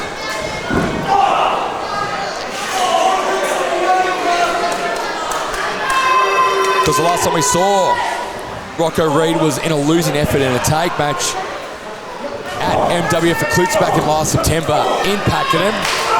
Not in this gorgeous state-of-the-art venue, but not too far away from here nonetheless. Down at Pakenham Hall, the library section. Oh, stiff hit in the turn. Of course, you can follow Malice Wrestling Federation on the social medias, Facebook, Instagram and TikTok. Never miss a moment from any of the shows and never miss a moment on our upcoming shows. TikTok. We're even on TikTok. We're on TikTok. Jeez. I've got to keep up with the times. It's the Cash Garrett generation. That's where you can also see me a lot of the time. And to be honest, Tomo, I think a lot of people would pay a lot of money to see me. We're talking about TikTok, not OnlyFans and Cash. I'm sure my OnlyFans will get a few purchases as well. Speaking of OnlyFans, Josh Redfield trying to work his way back into the ring, but it's Roderick Matthews on top. Matthews is eyeing off Rocco Reed, and he's going to be caught red-handed by A-Shack and Josh Redfield. And look at A-Shack. Good awareness there by the veteran and A-Shack. That's just dirty tactics from A-Shack. Granted, that is what you're going to do to win an insecure to the back of the head. Back of the head. Right in the scone. Running knee there by Rocco Reed to the degenerate. A-Shack goes underneath. Well done there by Rocco Reed, and over the top goes A-Shack.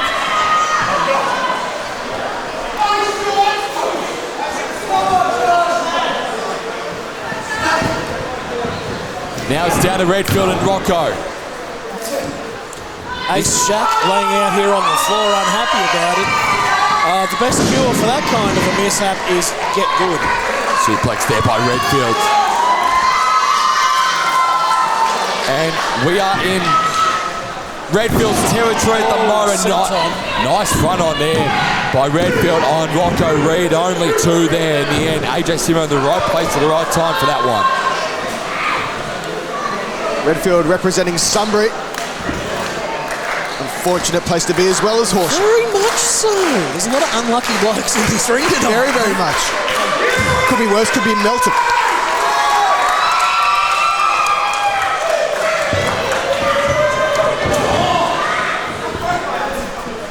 Middle rope here. Oh my goodness!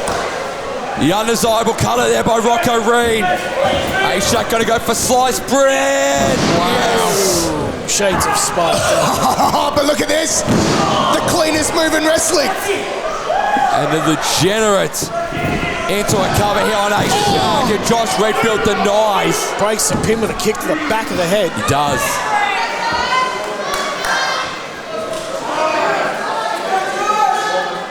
All four men in a perilous position right now. One of them needs to remain victorious. One of them needs to get to their feet. All four men down center of the ring. As I said, it's a cold, cold night here at MWF Catalyst outside, but the action has definitely heated up as the night has progressed.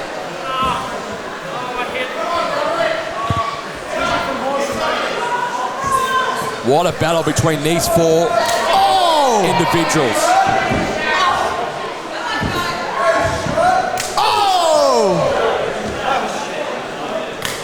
Oh, it's a smorgasbord of chops here.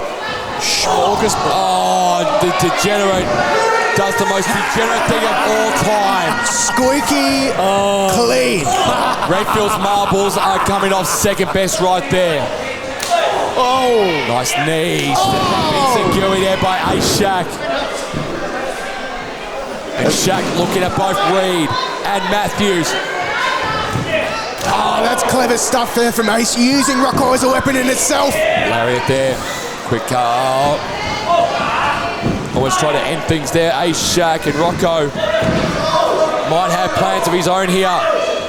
Ace, Shaq might try and go again for sliced bread. Can he execute it? Rocco says no. Tree of woe. Kick him in the head. Kick him in the head. Here comes Redfield. Straight to. Oh, no. Yes! Yes! Holy dooly, Josh just got robbed. Somebody called the police. That was an arm hold up right there. There's your winner, Roderick Matthews. So the degenerate who wanted the win against Jackson Shepherd at MWF Onslaught. Well, ladies and gentlemen, looks like Roderick Matthews got that win. He was robbed off back in May. Unlucky. That was a robbery. Josh had that in the bag. The degenerate come in and just took the whole earn. Some would say robbery. Others would say tactical genius there from Roderick. Knowing when to strike, how to strike. And he knew the outcome in the end. Roderick Matthews taking the W in this one. Big win for Roderick Matthews. Scoreboard. What a rebuttal. Absolutely. What a night it's been here. Of course, Platinum make their debut back here in the Legacy HQ. Only moments away is that show. But also, we are moments away from our main event. It's the MWF Championship. It is Kris Law defending against Johnny DeVille. Your main event this evening is for the Malice Wrestling Federation Championship. And it is scheduled for one fall.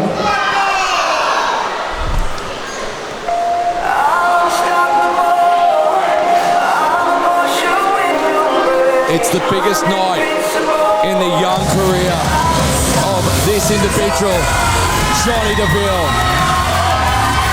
His moment, his time, his acclaim to rise at Malice.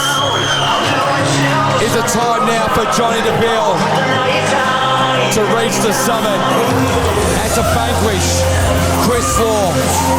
Be the man who can knock down the Revenant and end what has been 224 days of pure chaos as MWF Champion.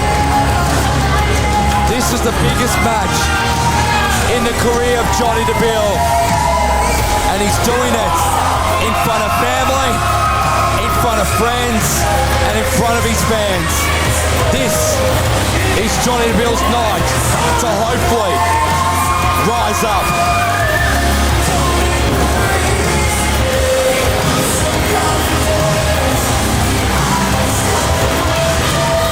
With that being said, Tomo, he is one hell of a competitor, but he is an absolute wall in this man to conquer.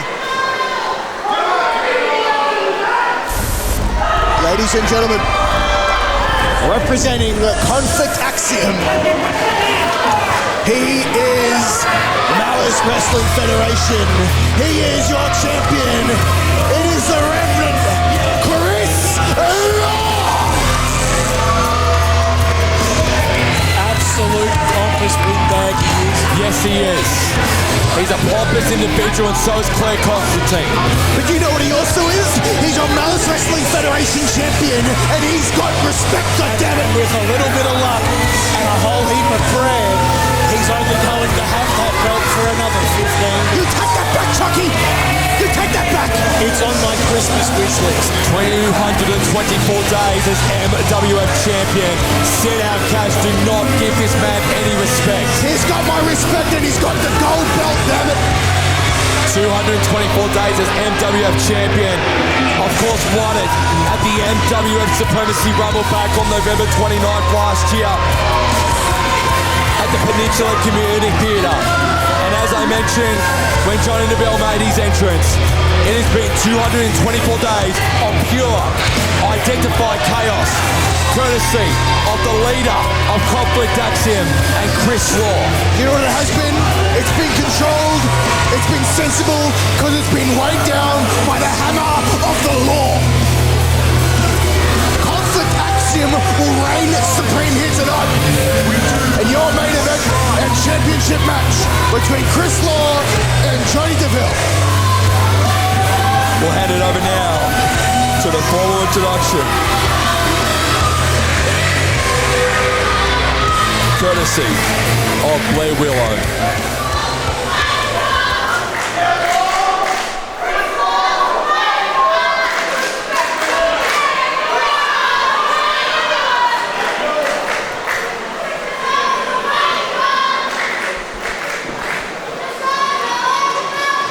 Ladies and gentlemen, your main event is for the Malice Wrestling Federation Championship.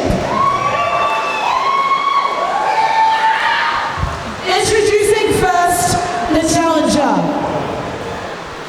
Hailing from Pakenham, Victoria, weighing in at 85 kilograms, he is the rum-drinking, scent-on-flying, bike-riding son of a gun. And today he is vowed to take down Conflict Axiom. Johnny Cannibal Deville!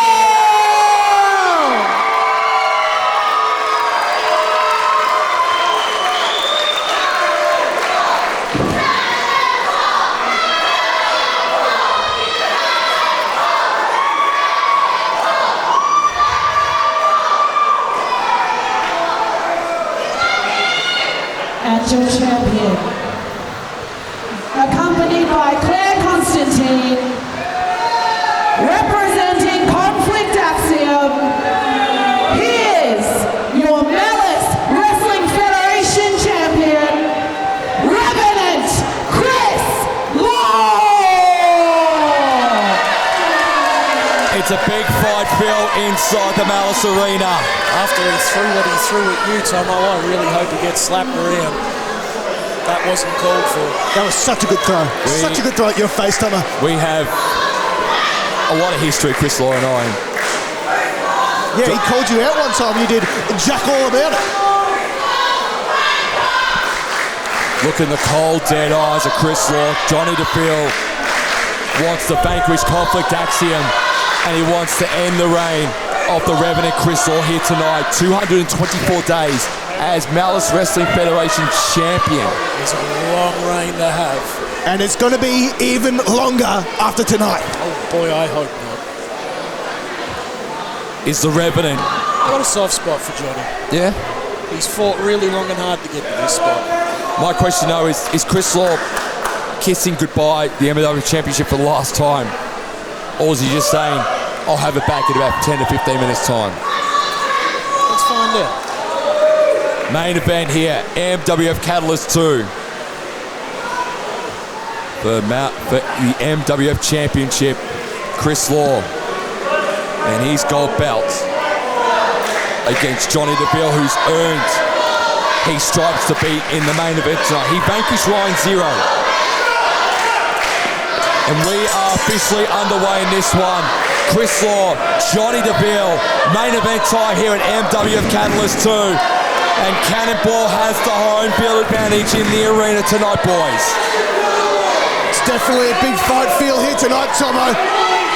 But let's see how the Revenant is going to win this one. Kris Law, Johnny Deville, staring daggers into their eyes right now. They both know what is at stake.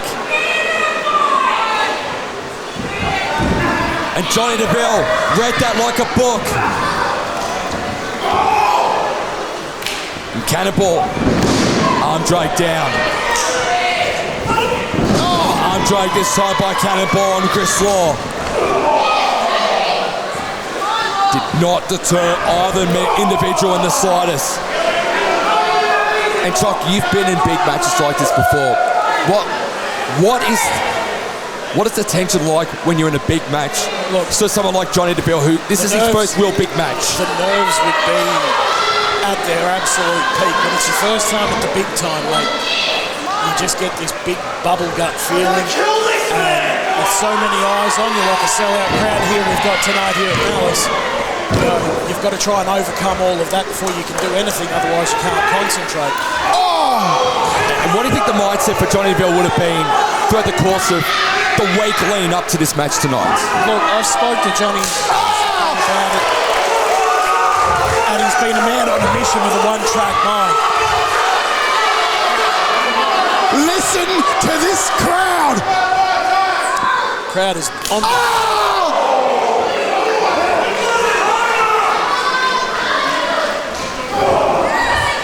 But here comes Kris Law. You want to know why he's champion? How's that for a night? DeVille puts Law back in the turnbuckle and a nice chop there by Cannonball. Law vacates the premises for now. This is clever from the Revenant. Knowing when to strike is half the battle. Knowing how to strike is the other half. This is good patience shown here by Kris Law. Kris Law looking into the eyes of Claire Constantine. And look at Claire.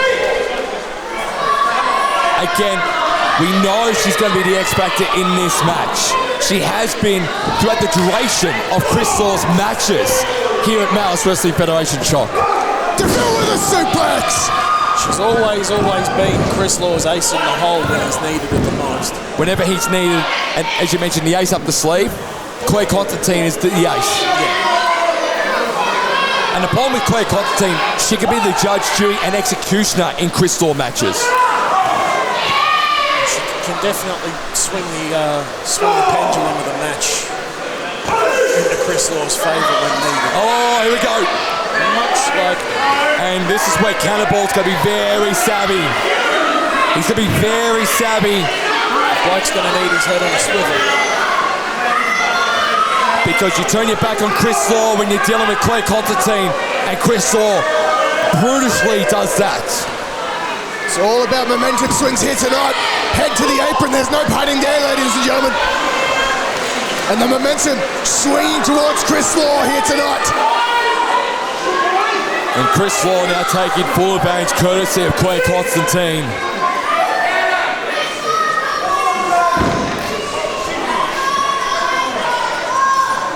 "224 days Kris Law has held the MWF Championship since the 29th of November 2025 at Malice Wrestling Federation Supremacy. And tonight, Johnny DeVille, who gets taken down there by Kris Law, wants to become the second ever Malice Wrestling Federation champion. Quick cover here. To retain, no! He was so close. And to think,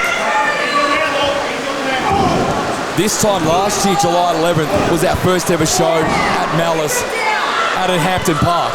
Yeah. I was in attendance for that one. Conflict Axiom was in the main event that night, where Jordan Sampson took on the brute of Conflict Axiom, Blake Curtis, with Jordan Sampson getting the win that night.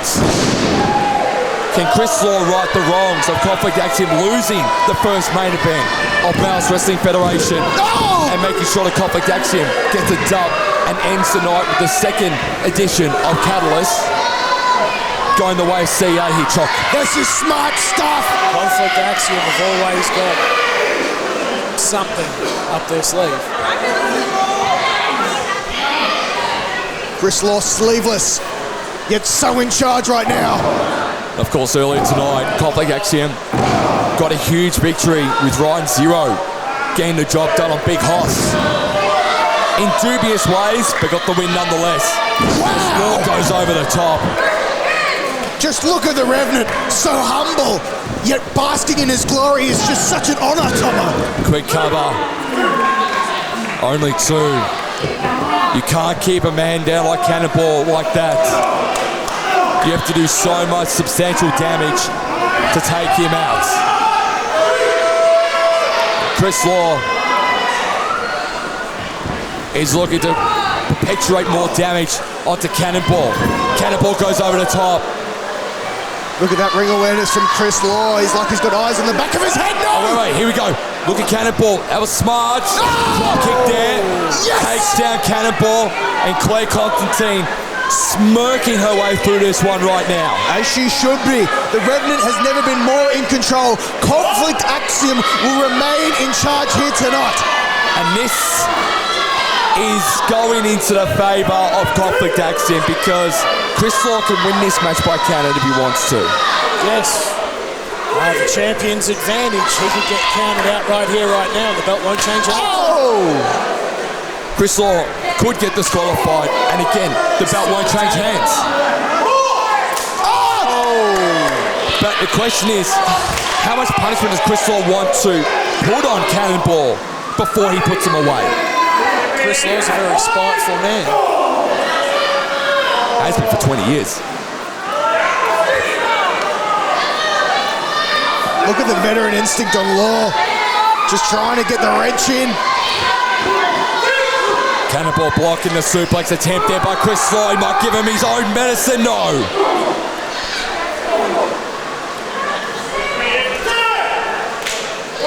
What? Cannonball blocks. Kick to the midsection. How did he do that?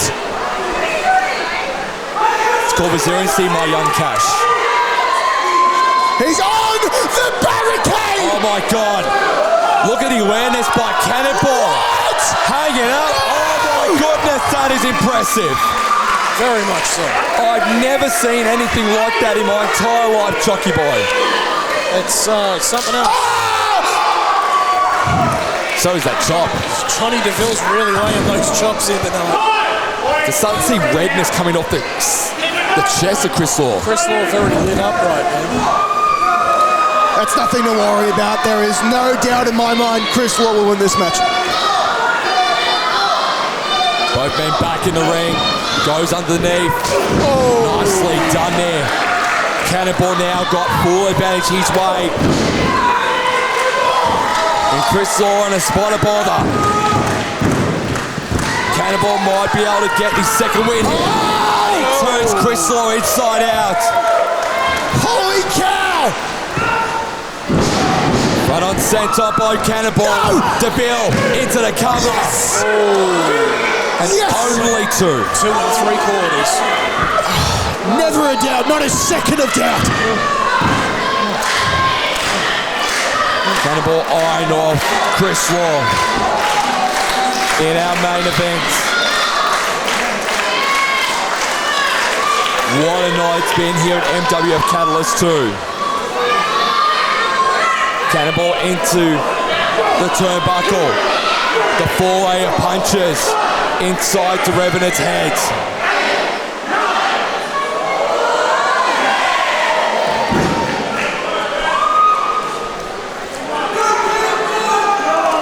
Law has got to wake up. He needs to get out of the slump he's found himself in. He needs to be more perceptive. Use the anger against DeVille. Cannonball. By name, up to his namesake. Cannonball by nature. Quick cover here, this could be it. Shoulders up! Shoulder is up! What a match this has been, Cash. I'm in awe of what I'm seeing in this main event. This is big fight feel. This is Malice wrestling. No love or malice. And Cannonball with the double arm. Gonna try and end Kris Law here. But Law the veteran instinct trying to drop the knee. Stops on the foot. A modified Mongolian chop there by Kris Law into a neck breaker. Such genius personified is very, very rarely seen as he is about to retain one on left. Cannonball kicks out. Just. You've got to be kidding.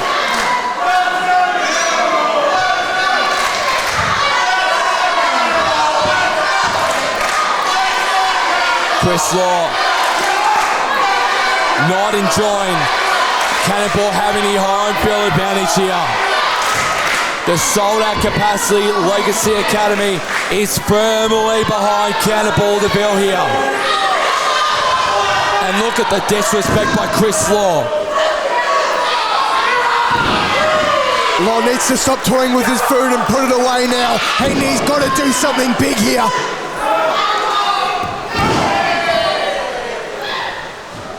And with that analogy, Cash, the last person you want to be playing your food with is Cannonball.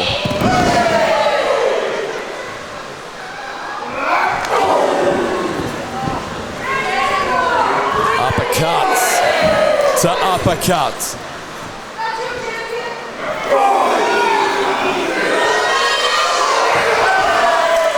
What a night it's been. What a match this has been.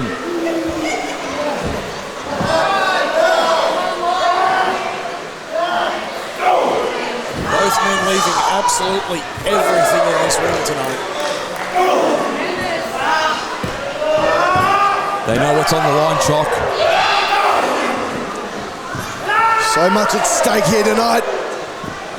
And it translates the extra power of these strikes we're seeing here from both sides. Law off the ropes. Nicely done there by Cannonball. Stunts the Revenants.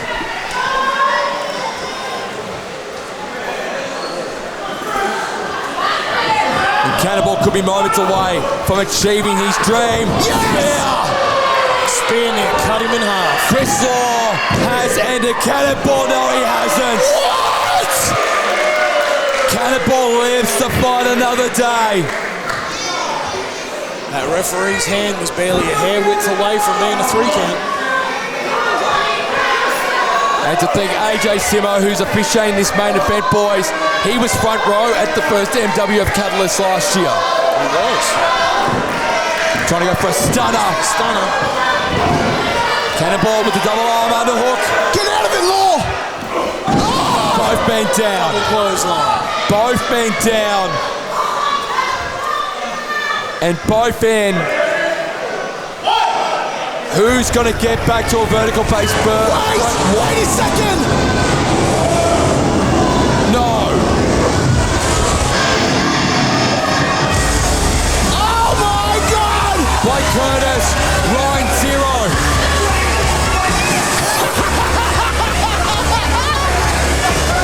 The numbers game is now against Johnny DeVille. Get these two out of here. This is all according to plan. Wait a second. Here comes Red. Here comes Hoss. He's broken down. Marshall cannot in his own right mind. War has erupted. He can't break this down. War, James Marshall's trying his best. Marshall's have to get security to get a hold of these 4 men. Absolute pandemonium in your main event. Shock has been told to help with separating these individuals, Cash. What is happening? Shock is there between Hoss and Ryan Zero. These 2 men are going to war after what happened earlier tonight. Absolute carnage. But Marshall has got a twinkle in his eye. Good Lord. Oh no. What's he got planned here? The smartest mind in wrestling. Marshall, do not do this. Do it, Marshall. Do not do this, James. Make my dreams come true. You are better than... Actually, I lied, he's not better than this. James Marshall. What an incredible individual. With the upper hand. This is exactly the kind of person James Marshall is. cold, calculated. That's my general manager. Where's Betson? He's going to do it himself now. Bill taking out Marshall. Cannonball. Full-up DDT. Spikes him down. Thank God for that. What has happened? Law's by himself. No!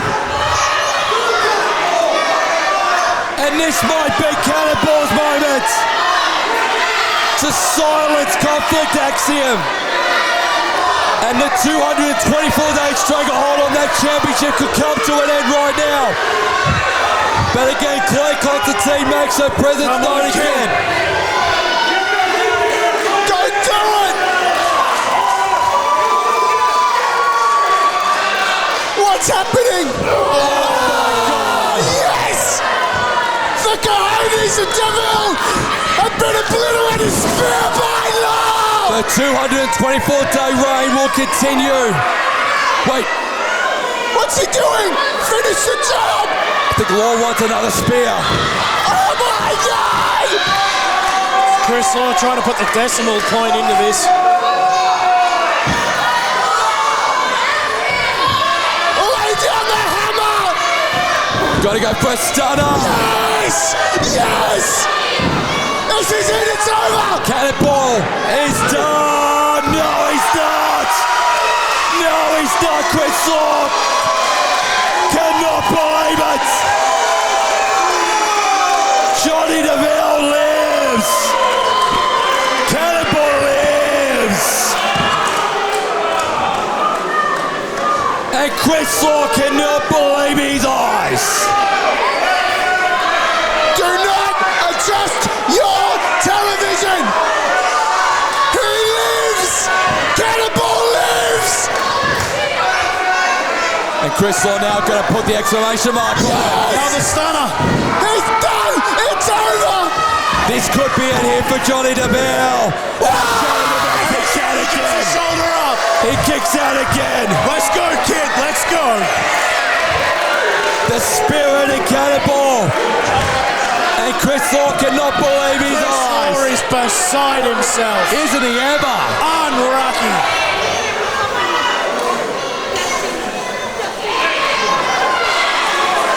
Kris Law consulting with Claire Constantine.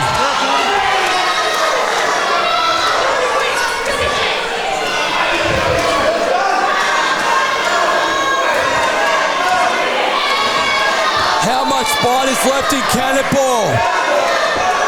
How much more punishment can he take?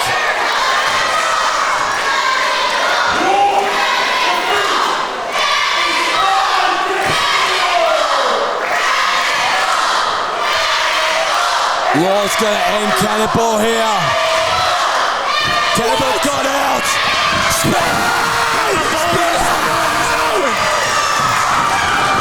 Cannonball!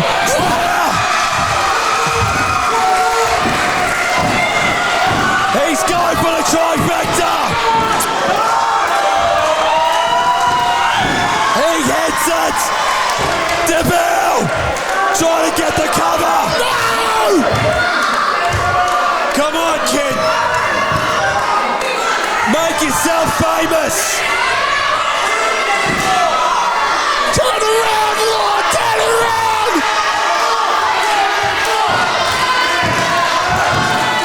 Cannonball's got one more left in him and Law drops to his knees.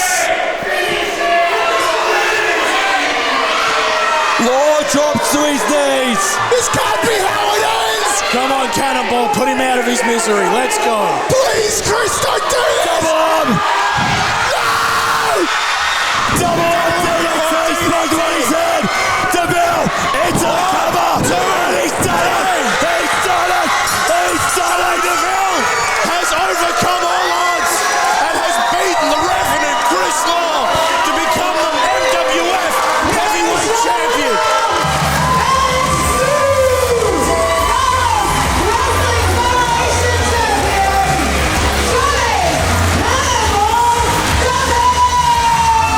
Johnny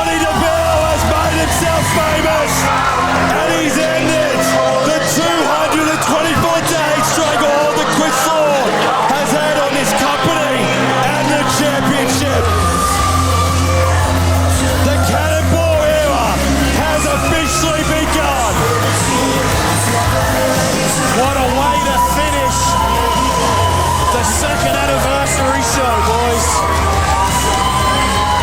Holy dooly, what a time to be alive. Cash, you are awful quiet over there, son. How you doing? Shut up! Shut up! James Marshall can't believe it. Neither can Kris Law. Neither can Clay Constantine. But Johnny, Cannonball DeBille is your new MWF Champion.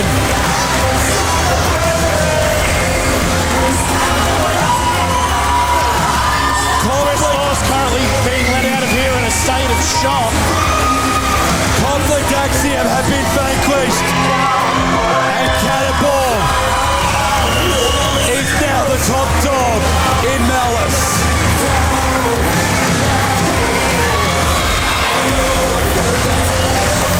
It's the stuff of dreams, boys.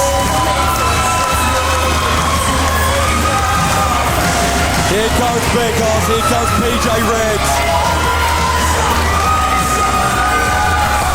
Cannonball's closest allies, best friends.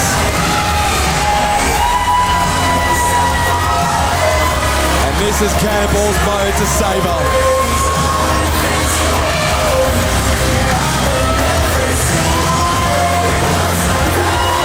What a night! What an ending!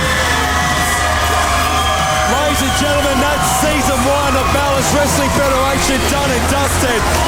Good news, we've been renewed for season 2. The new era begins and season 2 starts with Cannonball as your MWF Champion. Well done, Cannonball, well done.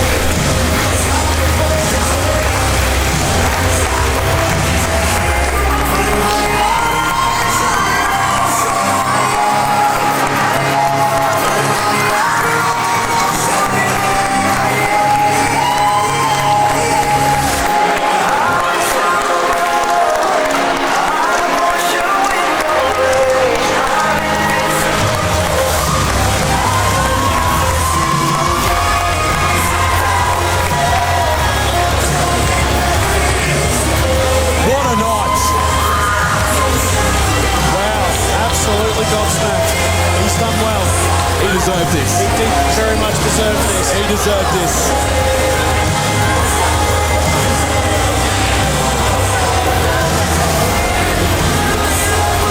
What a way to end MWF Catalyst 2. And as we bid you good night here from Legacy HQ, Johnny, Cannonball DeBille, yes, you heard that right.